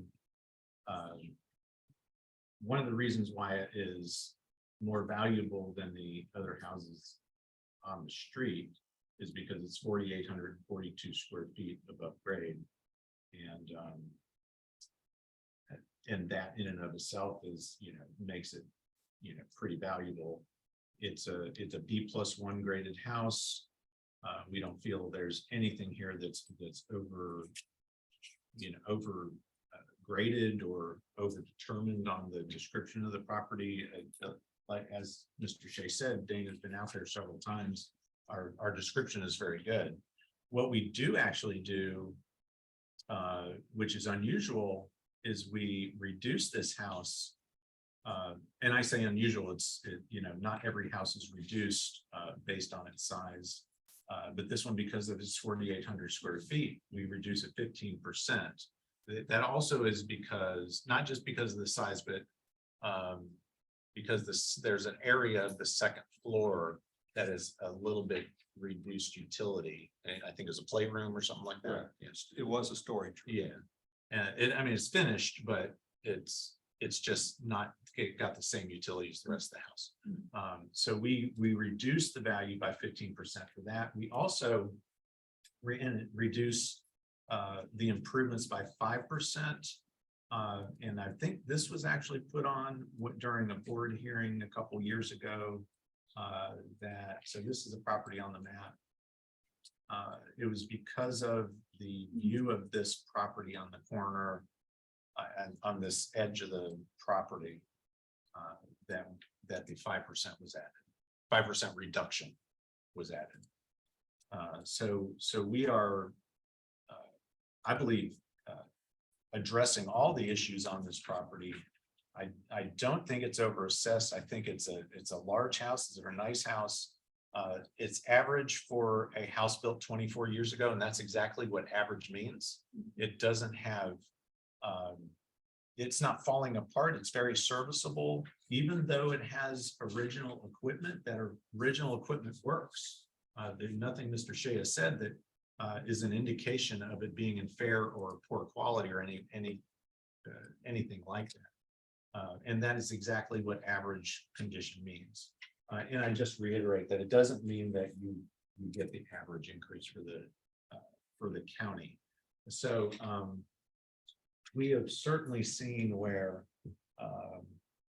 different, and we've talked about this in different situations, but different parts of the county, different property types, stuff like that will change differently at different times. Keswick, the entire area, this is market area 202 of Keswick and the surrounding market areas have gone up more than the average this year and last year. There must be greater demand, and I can't tell you exactly what it is that's causing it, but there must be greater demand on these properties in the eastern part of the county. Because the sales that we see, and we have 21 sales within this market area that show that the values should have been higher than they were last year. So I don't feel that there's any information here that shows that the work we have done and the assessment we have on the property is correct. One thing I will look up, I'll be done, but I'm going to look up what the change for the market area 202 is, because I'm sure I have that somewhere. And it would be more reflective of you have that, Phil? It would be more reflective. 23% is the average increase for market area 202. So of course, we're going to have a different, the larger area you've got, obviously you're going to have a different average for changes, because you're going to have parts of the county that didn't go up as much. You even might have a couple that went down. But so the average for the entire county is not really an appropriate measure of any specific part, and certainly any specific property. But the fact that the entire market area of 202 went up on average 23% is indicative that this area has an influence that's causing the values to increase. And 21 sales in a market area is pretty good for support. Do you mind pulling up the market area? Just so. Oh, sure. So Mr. Shea can also have an idea of what we're considering. Switch some layers here.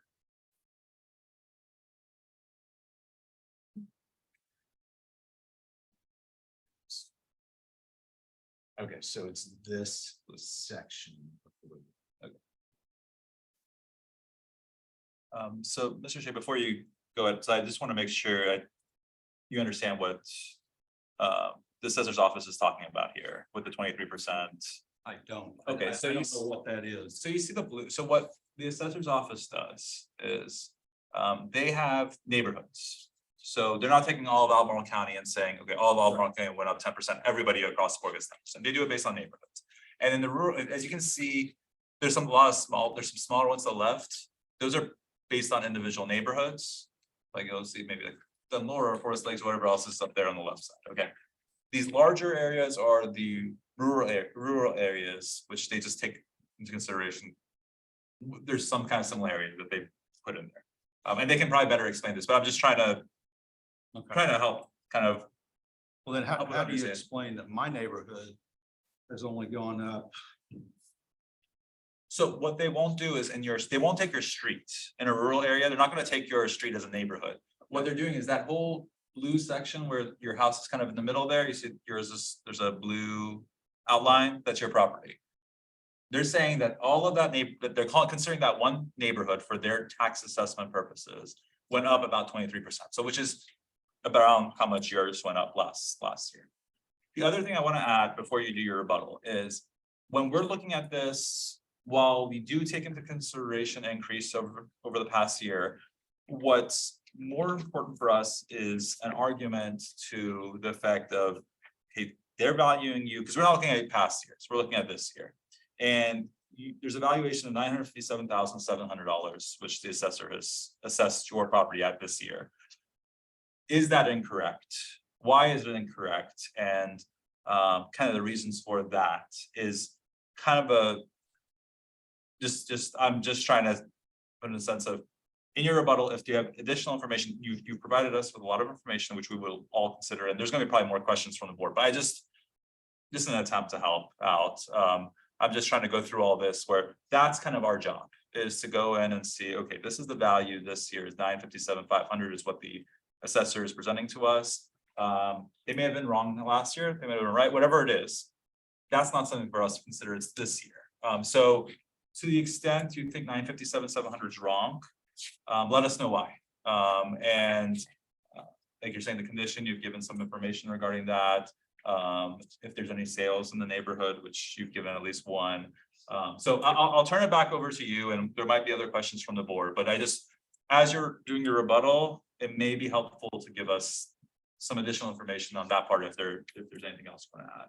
I guess I would ask Peter, the two neighborhoods that one's north and one's south of us is Redbud and Key West. What is the average in that neighborhood that's gone up? That's both within a half mile of our neighborhood. I mean, I have no idea of that map and geography size and whatever. I don't know if is the blue QS there, the dark blue. Yes. Okay, so Key West is his own neighborhood. But the other one, the other neighborhood you mentioned is probably still in your market area. So Redbud would still be in yours, so it would be the exact same. Okay. They would apply the same 23% would apply to Redbud. Key West, because it's its own neighborhood, they have a totally separate, which, okay, I can give you that information. I would also, as part of the rebuttal, I see on your appeal application here that you've listed, will bring multiple properties to appeal hearing with lower market values of similar properties. If you want us to consider any comparable properties, you have to give us the addresses of those properties. And I have a question for you as well. Okay. On your, I guess the closest property to you, the one right across the street, 2320 Minerville. Right. So, just looking at the sales price of that property at $850 last year. And, just looking at the statistics on it. It's older, but it was remodeled, 1,000 square feet less, no basement. It doesn't have an attached garage, although it has detached garages. So, in your rebuttal, if you address, do you think your property is worth less than that property? I do because they have a separate outbuilding. It's Mhm. probably, I don't know, what would you say, 1,200 square feet? Whoever, have you been out there, Dana? I have. What property are we talking? 2320, the property that's sold. 25438 is the. So they have a separate outbuilding that has electricity, it has water. It's probably 1,200 to 1,000 square feet. They have a 3-car garage, which above the garage, they have it roughed in to expand, and that's probably another 750, 800 square feet. They have geothermal heating and air conditioning. And it's property-wise very similar to mine, 6 acres. So I don't feel my house is any bit as high as that. And I guess I would like to hear, we want to talk about comparable data. I'd like to hear some of the comp houses that have gone up 22% and sold that you have, Peter. So I think the assessor is, did you have more to say, or have you finished your presentation? We're finished. So I think the assessor has finished his presentation. If you have more information that you'd like us to consider or to respond to any of those, we'd like to hear that. But it's not really intended as a question and answer period, the rebuttal. Okay. Well, I guess what I would say is the condition of the house does affect its marketability. And if there's any realtors here, you would know that, because if you have a pristine house and you have a house that's in average condition and they're both listed at the same price, which one's going to be more marketable? Yeah, actually, that was gonna be my question. Do you disagree with the B+1 grade that they put on your house? I don't even know what B+1 grade means. Okay, all right. That's a term that I'm not familiar with. Okay, so in comparison, it was yours was compared to a B, a A-2, and a B+2. And Peter may want to speak to the differences in grades, but like you said, if it's pristine and marble floors and all that stuff, it's a different grade. So So based on that, they've tried to kind of go above yours a little bit and below yours in their comps. And so if you were to say, you know, I disagree with the grade, I don't think it's average, I think it's, you know, poor or something like that, then that would impact the price. So, So from that perspective, I'd say it's probably correct, B1, because I agree with what Peter said. It is functional. My roof is not leaking. My HVAC machine works. Those things are workable, but they're gonna be needed to be replaced fairly soon if a buyer came in and took a look at the property. Yeah. So I think that does affect marketability. I would also like to rebut the different parts of the county where Keswick seems to be way up there in assessments. Every time I go through Ivy, every time I go through Crozet, every time I go north on 29, people view that as great places to live. They're expanding. They've got great schools out that way. I don't know that my area is any more desirable than what Ivy, Crozet, or 29 North would be. They've got some of the best schools in the county. I know people that move in because of Hollymead School, just north of there, to get into that area. So I would rebut that piece. And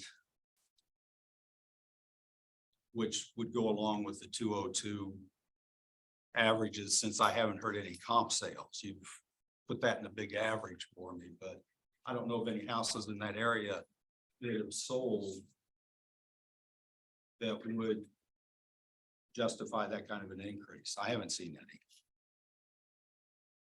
Was the applicant provided a copy of this report? No. And I don't know.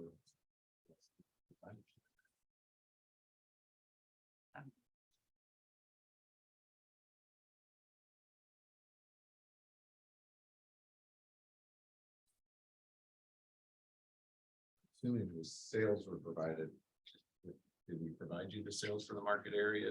I don't know if you asked for them or not.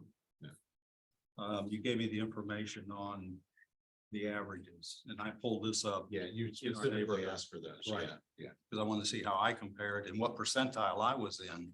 Right. Which is that 4.9 percentile this year. And with my neighborhood, there are other houses as big as my house in the neighborhood that have not gone up anywhere near mine. Matter of fact, one of them did the remodel on a barn, and when you add those two pieces together, it's much larger than mine, but it's assessed probably 25% below what my house is. What's the address of that property? That property would be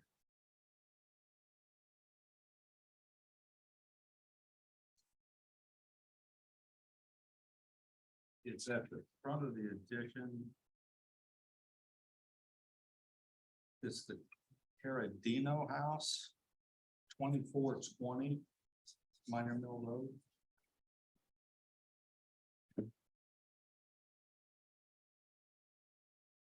And were any other assessments, 2420? yeah, 2420 is at 821 too. They Yeah. finished off a barn for an Airbnb that's attached to that property. So when you add in the square footage of the Airbnb, the barn, plus their house, it's bigger than my house. And we'll look at that. Any other ones? I think that might be helpful, or is to see what other of those that you feel like the list you have there of the properties that are assessed, you feel that are assessed inappropriately relative to yours. Any others that stand out? I'm not sure I understand your question. I've got all of them. I- here, and the averages are all, I mean, the average is well below, so some. Well, I'm not, again, like I said, we're not as concerned about the averages Okay. versus the actual price. So if 2420, you're saying is assessed 25% less than yours. Right. But you believe that the valuation of that one, it should be higher than yours, let's say. That's the kind of thing that we're reviewing, Okay. because making sure that Well, there's an that it's equalized along, yeah. the second piece was a property that was sold that we. talked Okay, about. yes, okay. So we got that one. And And that was 2320 minor, 2420 and 23, 20, I believe. I guess those would be the two that stand out Okay. without really going into the long. And that's helpful. Like, those are the things, we're gonna look in more detail and see why. Why are those higher? Why are those lower? So those are definitely things we can look at. Anything else that you'd like to add? No, I don't think so. Just that I won't pay my fair share. Definitely understood. Well, we appreciate your time. I don't know if there's any other questions from the board. Okay, so we appreciate your time. We will be mailing out the decision in the next 2 weeks. Okay, I was hoping to get a decision today. Can I get any feedback on that or where we are? We're gonna go to the next hearing. The hearing is open, so we're gonna discuss later, but we're gonna go on to the next hearing first because the other gentleman is here, so Okay, well, my full time hasn't been used. I- So I understand. I think we get 30 minutes. Well, don't we? Your full time has been used. We started at 3:30, it's 4:02. We just Oh, started. it's 3:35 that I had written down, but okay. Well, but we're not gonna be able to figure this out in 3 minutes, so what we're gonna do is go to the next, like I said, we will go to the next hearing, and then we will, I was just hoping to hear some feedback. I know you're not gonna get a decision, so. yeah, it's not, So are you're saying that I can sit here and wait and then you're gonna talk about my you are property? welcome to sit here and wait until Okay. after that one's done, and then we'll talk about it, yeah. Okay, so, It's an open meeting, so that's why you have the right to stay, and, okay. yes. Well, there's just one more meeting today and that's it? Okay. Thank you. All right, so our next hearing is application number 9, PID 37889. Applicants are Jonathan and Morgan McMahon. Any? All right, let's go ahead and get started. I think you were here when I did my spiel at the beginning. Sure. So hopefully you heard all that. Do you have any questions? Let me swear you in. Please raise your right hand. Do you solemnly swear or affirm that the testimony both oral and documentary which you're about to give will be the truth, the whole truth, nothing but the truth? We do. All right. Okay, please go ahead and proceed then. Okay, so I just want to present, I believe the board has the original packet that I filed.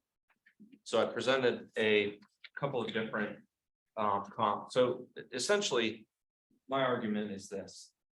When you look at the market area that I'm in, it's 303. There are 9 sales. I think I counted that right. There are 9 sales in this market area for this year in question. And so as I looked at them, I noticed just, you know, you kind of see a trend where there's the 380,000, 390,000, a bunch of homes right around there, but then you have several of these kind of outliers. And I feel like these unduly affect that market area. So let me talk a little bit more about that. So there's one on 1199 Ashton Road. 680,000 sale price. That is in Glenmore. I feel like that's not a very good comp for my house. It's also on 7 acres. So I feel like that's not a very good comparison. There's another one on 3768 Richmond Road, sale price 721,000. This home was built in 2017. I actually know this family. This is a custom home. The guy who sold it, built it, he designed it, he architected it. His family, he comes from a family with a history of architects. And it's just not, it's not my home. I brought some pictures of it, just so you could see. I mean, it's pretty stunning, nice house. This is the garage. So that's that home. I have these photos if anybody wants to look at them. It's a very modern, very nice I don't know what this style is called. I'm sure it has a name, but it's just very impressive house. So there's that one. Then the other one is 2070 Fox Hunt Drive, which is it's, I don't really have to. That's an obvious outlier.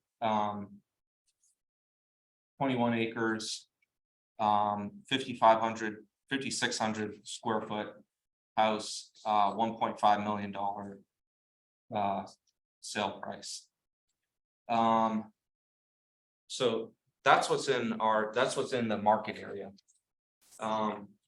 So I found this other list, I attached it as attachment A.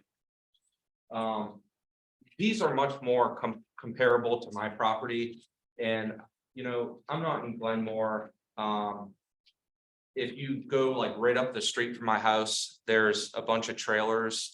Anybody who knows that area, it's right by Mount Eagle Baptist Church, right on 53. I feel like these are much more representative of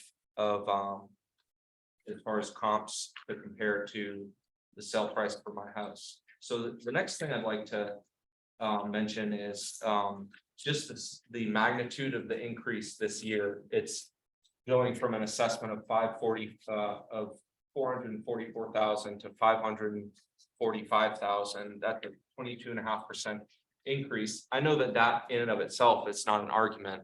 I'm just pointing it out. That's quite an increase. When we bought the home at the end of 2019, we paid 360,000 for it. So seems like a big 1 year increase, especially when you consider some of these other facts. One of the other points that I want to make is in relation to the effective age. I don't know. I looked at this equation. Ms. Grimm sent me the equation sheet that kind of shows how the calculation is done. And here it is. So I kind of figured out how this calculation works, and I don't know what the industry meaning is of some of these things, but I can look at it and see, that effective age is rated at 14, presumably years. And I know that that's probably not necessarily going to be the age of your house. It's some sort of qualitative judgment of the age of the house, but the house is 46 years old. I can tell you, it's easier to tell you what's not original than to tell you all the original stuff. And the things that are not original, the kitchen was remodeled by the previous owner, so sometime between 2014 and 2018. The roof was replaced probably about 10 years ago at this point. It's the original windows, original brick exterior. As far as I know, the original septic system and well. The original unfinished basement. So the master bathroom was remodeled by the previous owner. It sometime between 2014 and 2018. It's due for a remodel again. It doesn't look very modern. Ms. Grimm has some photos of the I don't know what's attached to this here, but there are photos that exist somewhere, I think, of the interior of the house. So it's not super up to date. So let's see. So everything else would basically go back to the original house. So this effective age is 14%, good is 86. I worked out if you use an effective age of 24%, good of 76, that gets the assessment value right around to where I argue it should be, which is right at 500,000. So that's pretty much it. I'd be happy to talk through any of these alternate comps that I attached. I think I laid out my case as far as why each one is there and how I feel it helps to support my case. So that's all I have. Thank you. Any questions from the board? I just want to thank you. It's very thorough. One quick question on the finished, you mentioned the basement, unfinished is this, but it says indicates here there's a finished basement. So I think it has to do with how it's a style that was from that time where it's a split level that goes, it's actually like 1, 2, 3, 4 Okay. in that last one. Okay. So I think that they count that third level, even though it's ground level, you can walk Right. right out onto the lawn. I think that is somehow in the system it's represented. That's what I know what you're talking about, and that's what I assume. Because they're showing 1,700 square foot finished living above ground, and they're showing 1,000 square foot finished basement. So you have about 2,700 square feet of finished area, is that accurate? I feel like that number is the whole square footage for the house. But I did double check. I did double check the numbers Yeah. last year, Okay, and everything looked accurate as far as the square footage. I think I requested like a minor adjustment or something. So I think the square footage is accurate. Okay. Yeah. I just wanted to double check. Yeah. Okay, we'll turn it over to assessor. And I just wondered, this is the comparable that was being talked about? Yeah, the The- Richmond Road, yes. Okay. All right, I just wasn't sure. Okay, so this is in market area 303, as he stated, and with the nine sales that took place in that market area. Yes, there is a wide range of properties that sold. The fact that some of those are very high value or very low value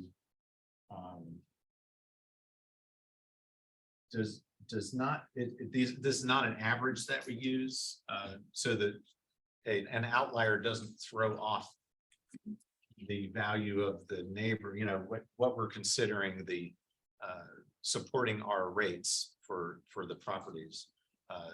Like if you had a $5 million property and you're using the average, then suddenly your average is being thrown way out of whack. But we're using the median, so there are some high and some rather high and some rather low compared to the median, and it's not throwing the median off. So we feel that there's adequate support in here. It's obviously not the 21 sales that were in the other market area we were just talking about, but it's not. It's enough to support the work that we've done. I do want to clarify 1199 Ashton Road, we do not have as being in Glenmore, and I would doubt that is actually in Glenmore. Let me Okay, look it up. it looked to me on the map like it was, sorry. So 3840, what's that? It's adjacent to, yeah. So it's not actually part of the neighborhood. Yeah, this is part of the little section as you drive. I live in Glenmore, I know the area very well. But where you drive in Ashton Road, and it's this group of properties right back here that are outside of the neighborhood. So we have it as part of the rural area in this market area.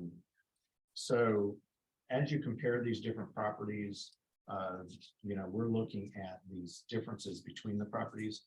We have found that split levels are doing really well. That they sell for a lot of money. It's surprising to us, but as we have to adjust our rates, we find that they sell for a lot of money per square foot. So we believe that our description of is accurate. We just looked at the sketch and the square footage. I believe all that is correct. And it feels like we have the support for the assessment on this property. Obviously, again, the market area 303 went up 18.5%. It's that same thing I was talking about with the increases in the Keswick area in general over the year before. Oh, I wanted to also say about the effective age. Now, effective age, unfortunately, with the residential, I wish it wasn't even in our system and labeled as effective age. 14% is what you're talking about, and that's what it really means. our depreciation schedule is determined based on the age of the actual age of the property and the condition of the property. So the fact that the property is in average condition and it was built in 77, so whatever that age number of years is, based on our depreciation schedule, determines that it should be 14% depreciation. That means that out of the 2,000 or so residential houses that we have in the county, I mean, sales of properties that we have in the county this year, our study of the ratios that were created from the assessment of sale price of those sales, when you were comparing their age, the age of those properties, the depreciation was correct. So we would do an analysis, a specific analysis of by the year built of the property. And we would put them into groups of 5-year increments. And all of those, once we had adjusted it for everything within the model, those 5-year increments would all be around 100%. And that's our indication that the depreciation schedule we've created is appropriate. Now, just like split level homes, we are surprised about how little a property loses value as it gets older. It's very gentle for 30, 40 years, the decrease. And then, it accelerates as it gets, much older. But, it's just not a lot of depreciation for a house of 34 years old. We go back, I think this one is less, 46. but it's less appreciated because you have a remodel year of 2009 on this one. That actually, yes, that actually doesn't affect it. It doesn't affect. No, so That's what I was that's a like. piece of information that we've collected. And I'm guessing at some point in the past, we might have had good condition on this property because of the remodels that were done. But at this point, the only thing that affects that number is this average. So we're saying this property is an average. Even though it says condition year for- model 2000, sorry. to cut you Yeah, off. but- Because yeah, it says this right here, the same, because the that- effective year built and the year model is the same. That's why it felt like, that's why it's looked like, That's a coincidence. okay. Yeah, that, I could delete this out, doesn't do anything. Okay. It's just a piece of information. Okay, that we okay. can Store in there.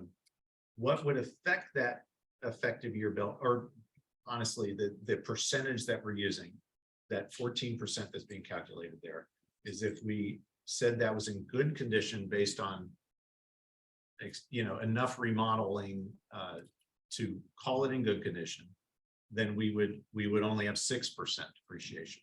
If it had issues that were bad enough for us to call it in fair condition, then we would have 15% more, so we have 29% depreciation. So the things that adjust that depreciation is just the actual age and the depreciation code, the condition. Any questions from the board? I'll turn it back to the applicants. Do you have any other rebuttal? Anything else you want to add? Sure. Yeah, so I just wanted to note that I appreciate the gentleman explaining the how the different components of the model are calculated, how it works. It reminds me of a quote from a famous statistician called George Box. And he said, all models are wrong and some are useful. So I'm arguing that this model is, I understand how it's being calculated, but I think that my alternative comps support my argument for we are talking about actual market value, or I think that that's how Albemarle attempts to assess. I think that this supports an argument for an alternative market value, and even the other even the market area sales, I think, support my argument too. Even the higher ones, I think, by bracketing sort of my property, if you look at the sale price of these and you look at the home, and you can infer sort of where mine would fall. And I believe it would fall along with this group right in the middle around the median, or perhaps a little bit above that, but not up with these other homes that are, I feel like these properties have clear advantages that are reflected in their sale price. So, that's all I have. That's all I have to say. Thank you for your time. Any other questions from the board this time? Well, yes, thank you so much for your time. We will be mailing out the decision in 2 weeks. You, as Mr. Shea is waiting as well, we're gonna go to his property to discuss. If you'd like to wait and watch us discuss, you're welcome to. Or you can wait, or you can wait for the letter to come in, so. Okay, thank you. I appreciate it. Appreciate your time. Thank you. Thank you. Oh, well, you're gonna stay there. I guess you're not gonna say anything else, so you can have a seat there. Let's go back to Mr. Shea's property then.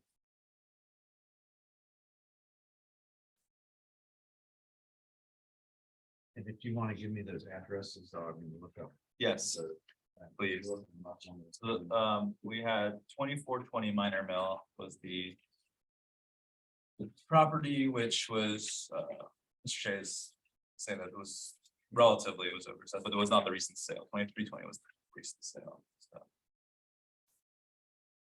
All right, yes, this is this one. okay, so Oh, 1964, it's only 2,600 and, I mean, sorry, 2,661 square feet. And just to remind you, it's, I believe, 4,800 square feet considered. This is a B-2 grade. It's got aluminum siding. It's a totally different house than his. It's got 10 acres total. We are unaware of work that was done in the barn. If there's an Airbnb, we need to check that out, but we're not assessing it based on that.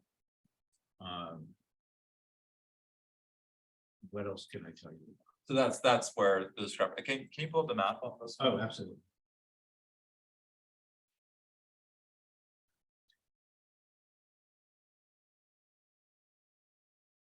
Oh, I'm sorry, that's the subject.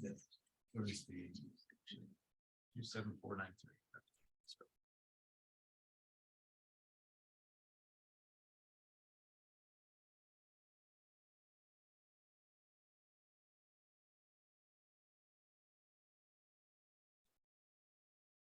The red is Stony Point and next.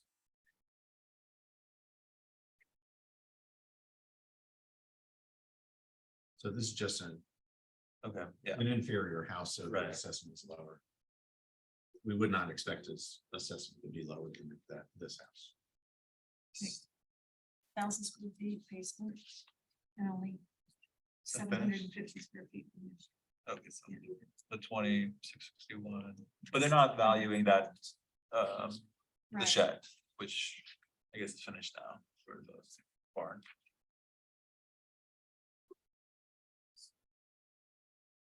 Okay, and then the other one, I think the best, or best, obviously, is 2320 Minor Mill, it was sold.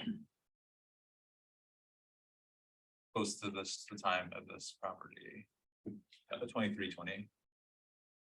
Oh, sorry.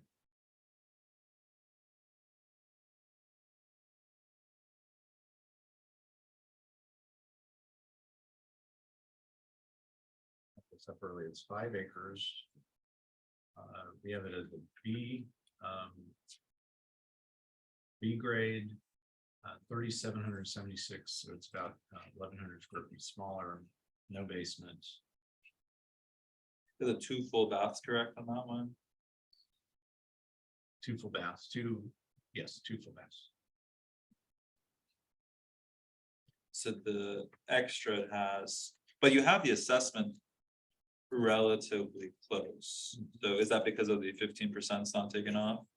Yeah, we actually take 5% off for the size of this house. But then not the other 15, there's a 5 and the 10 more for that one, so. Correct. This one doesn't have the 5% for the view of that. Yeah. Item in the corner. But it's the average, it is B versus B+1. And then you have the detached garages, I'm assuming you're not valuing those as high, as highly. So the detached garages would be here. We've got $100,000. Oh, okay, that's Oh, very the substantial, garages. okay. One was built in 2009. And this or 850 in 22, so, It did sell for less than the assessment. Less than this year's, this January 23.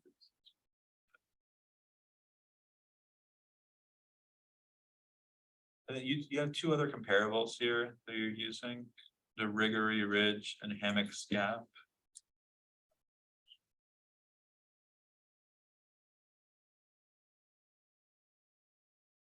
Um. Do you mind just pulling up those up on the map, just so, yeah, just see where they are relative to those?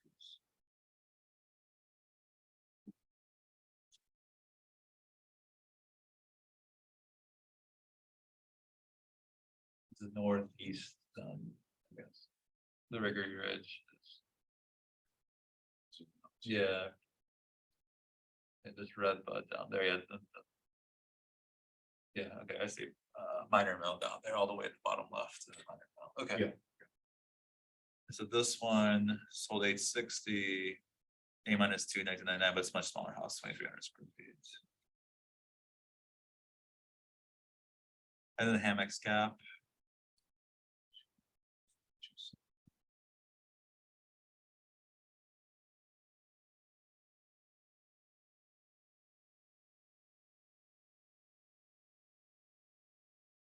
Creeks.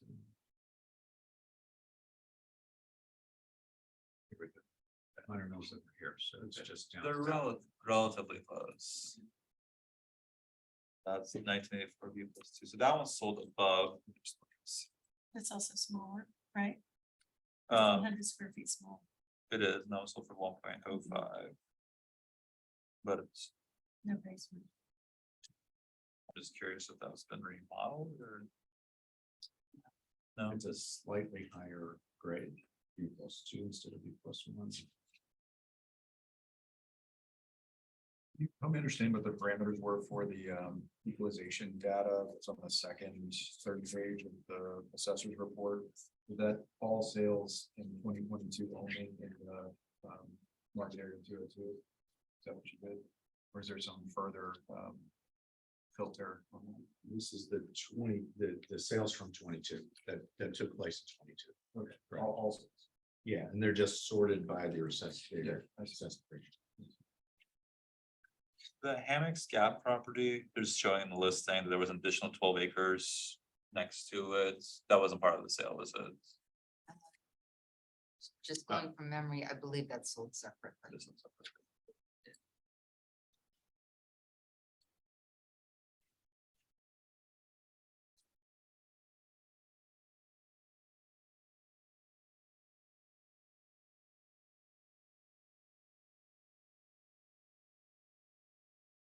Yeah, this was just a single.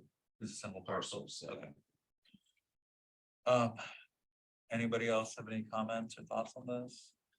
Yeah, so I would say the equalization data presented by the assessor's office, which I would not typically, that wouldn't be the first place I'd look, especially because the taxpayer typically would provide, they're typically more comfortable with the comparable approach. But to the extent this taxpayer is asking us to look at, the average in the most probative district, or the most probative geographic area, they're like bang on. It's like 0.999. It's hard to imagine they could do any better in assessing the price versus the actual sales price within the last 12 months, which is a pretty tight window. I mean, this to me looks like this is one of the most accurate districts that we looked at over the last few days. Any other comments?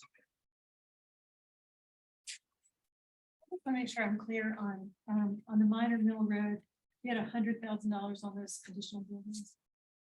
And that was, Yeah, I believe it was 101 or something like that. It was approximately 100. Yeah, they were large. Mhm. Square footages were. Okay. I think one was 21, one was 1,200, one was 2,100. Right. So and that's the one that's 850.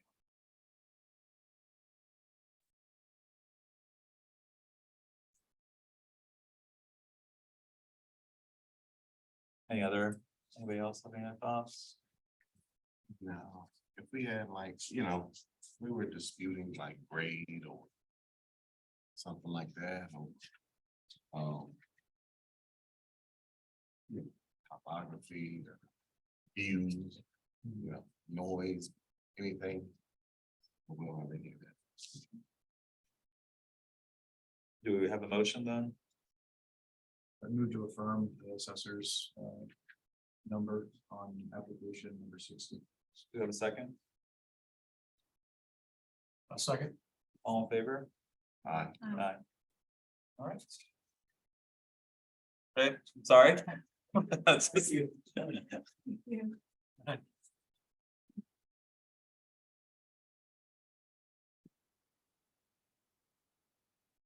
All right, application number 9. The McMahon residence. Anybody have any comments on this one? I'm inclined to make a reduction on this one. I thought that the applicant carried the burden to establish comparable sales that were at least as persuasive as the ones selected by the assessor's office. I thought he had a good explanation for why the assessor's comps were outliers in some cases and were not fully representative of the property. I think it's one where I conclude there's not a glaring model, or there's not a glaring problem in the model that I can identify, but when you add it all up compared to the best comps, in my view, it does appear to be a bit high. I think it's that 14% depreciation. I think that's what, to me, that's where on a 1977, and there is obviously work has been done, but taking just the 14% depreciation, I think is where our number is getting skewed high. And I don't, is there on this one, is there what are the factor, improvement factor on this one? This neighborhood?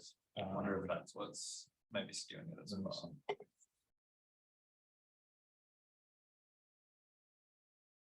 This is another large neighborhood. I think the last one, he was in a good location relative to the neighborhood. He was a little bit closer, and then you had some good comparables there. This one, I think, is in an inferior location in the neighborhood. There is no adjustment. No, this is No, one. no, sorry. There is a 30% adjustment to the neighborhood, Okay, which would apply to all the right. parcels within the neighborhood. Some of the comparables he provides are in different neighborhoods. Right. All but one. That's the location, at least the ones he highlighted. I don't know about the other ones, but Fox Hunt, Richmond Road, the Ashton Road. Yes, they're the same, but I imagine he's on the bottom end of that neighborhood. Or do you mind bringing up the map of the neighborhood? Yeah. Because if the Ashton Road is the same neighborhood, or Richmond is the same neighborhood, because he's decent ways away from 250. Oh, well, Yeah. the ones he provided, well, Ashton Road he provided, but it's also. I'm looking at the assessor comps, the 9 comps. Oh, okay. Because he just highlighted those. Oh, the ones on, in the neighborhood. In the neighborhood, Oh, I got our you. neighborhood Okay, sales, yeah. okay. So, Cause like Ashton Road, you got 0.80 in your assessed value, but that's. I don't know if it's development potential they're looking at there or something, because it's still within, it is within the. I think it's isn't it within the Rivanna, whatever district? Those lots, are they're rural? what was the question? I'm sorry, on the well, first, if you don't mind pulling up that neighborhood, and then. I'm just thinking that Ashton Road is one kind of an outlier sale there, which is quite a bit sold. Quite a bit above the assessed value. And I'm just curious, wondering if that's just because. This is the other one. Oh, I see what you mean. Yeah, okay. I'm going back and forth between. the Yeah, things sorry, you're saying. yeah. This is 3, 7, 8, 8, 9.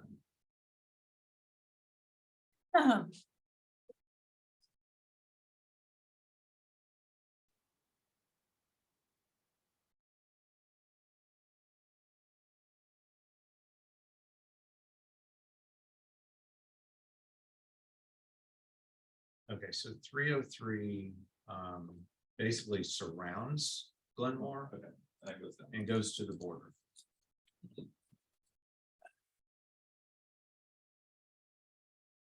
And this is my, relatively speaking. The location is inferior to some of those, so let me just. I'm kind of, I guess it's more personal opinion, but just what I've seen. I feel like that's an inferior location. But we're getting the same base rate, and we're getting 30% off these sales. The other sales are. Another, yeah, the question I have, Ashton Road, is that rural areas or is that in the Ravenna, whatever neighborhood? I'll open it up, but I'm pretty sure it's rural area, but it's possibly in the development area. Yeah. Okay. That's, I think, It's in the comp plan. It's an economic it is, area. that's, I have a feeling that might be. Kind of skewing things, I mean, it's not the only one, you're going based on median anyways, but. Right, so might be- that one's an 80%. Right. And because we can't, it's difficult for us to show that extra value on a parcel that might be, that's a single family home, but might be redeveloped. But it's not allowed currently by the current zoning, Right, but might be allowed by the comp plan to be rezoned. So that's a problematic sale, but yes, it is only one. And it offsets the very high, as I was saying, it's a low sale that offsets the very high sale at the Fox Hunt Drive. right. But the 1.3. That's definitely on the that's, I think, the highest we've seen so far is 1.3. I believe it is. And so that's where. Is that coming from these 9 sales is where the 1.3 is coming from? That's, I just, because we only have the 9 and a couple of them are. I wonder if they're skewing that the 1.3 might be high. At least as it applies to this property. I don't know if anyone else has Well, anything. I kind of look at this and I'm looking at your comps.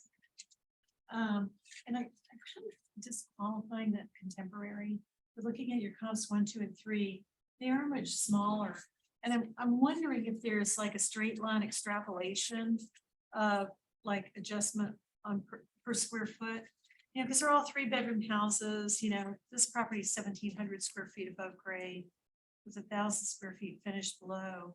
The others are significantly smaller, but they all sold in the 300s, right?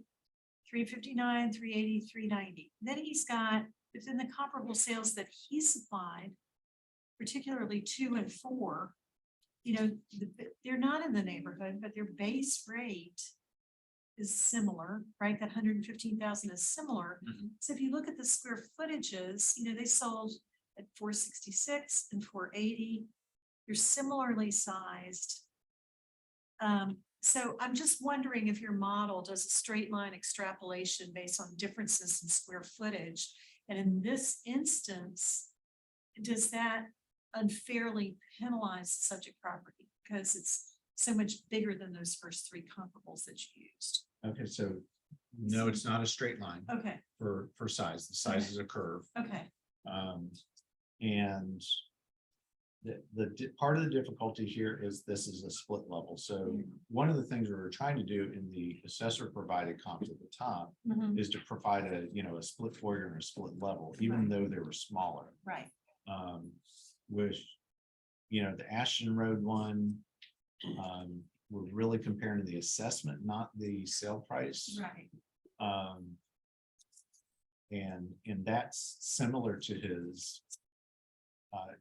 Now, it's actually a very similar situation. So he's got a 1.5 story with 1,352 square feet, but he's got 1,352 in the basement. Mhm. I'm sorry, that's not even finished. It's a basement. He's really got 2,700 square feet altogether, but Mhm. because of the layout of the split level, it's part of its basement Right. or considered basement. And it's hard to reconcile that. Mhm.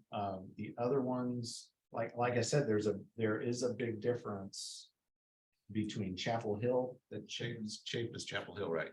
Yes, it's right up. That's off Rio, right? Yeah. Yeah, Chapel. Milton Hills should be a better comparison. Yeah. Milton Hills is Right. not. So, and then market area 321. Those two, so it's comparable 1 and 2, different neighborhoods, different influences in those neighborhoods. So you know, I would just question that, you know, using those to determine a parcel within this neighborhood. But the Milton Hills, do you mind pulling that one up? 3792. Oh, Milton Hills Drive. Yeah.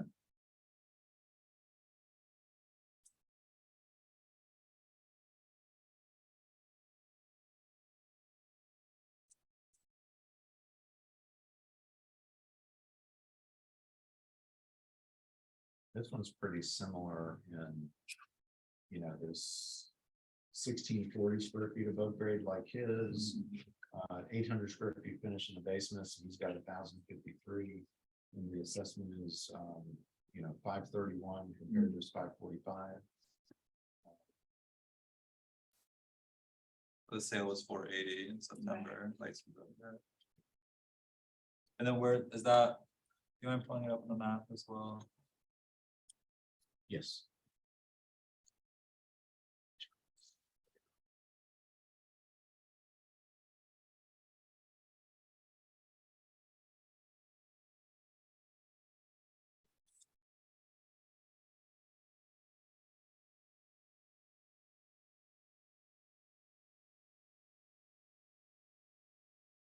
I guess another factor for me on this one is like the applicant has requested a relatively modest reduction. And maybe that goes to like whether we met the burden, right? Like most people come in with something they're trying to anchor, and they cut it by like 40%, really hard to carry the burden. Maybe it's not so hard to justify a $50,000 difference for just being distributed over land and property. Yeah, I think it should be more on the true, it's again, true. What is he asking for? 500,000, 545. We have to like 16 on the 8% reduction.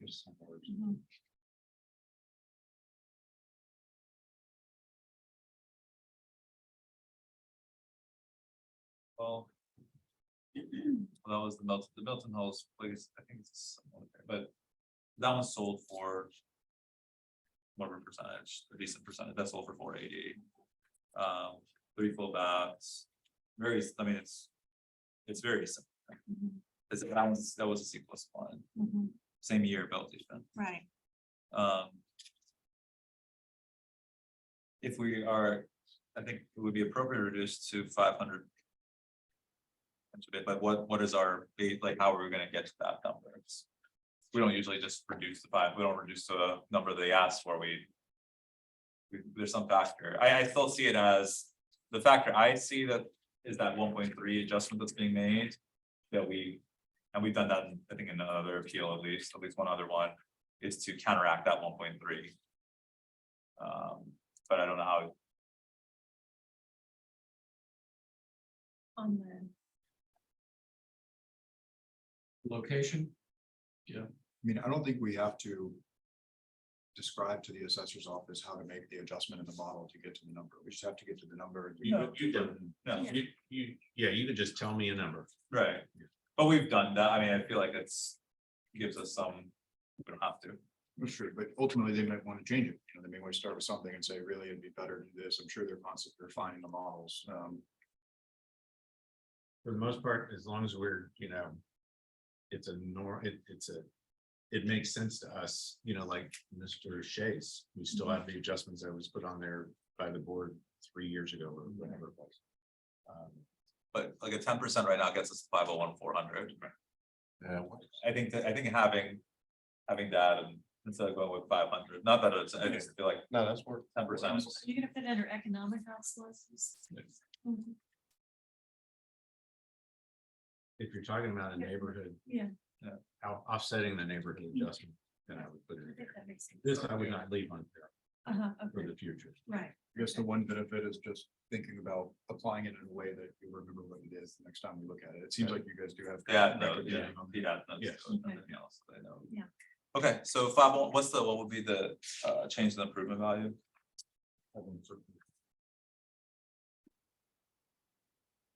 333,600 would be the new value. 334,600. Okay, do we have a motion? And what's the total value? 5014.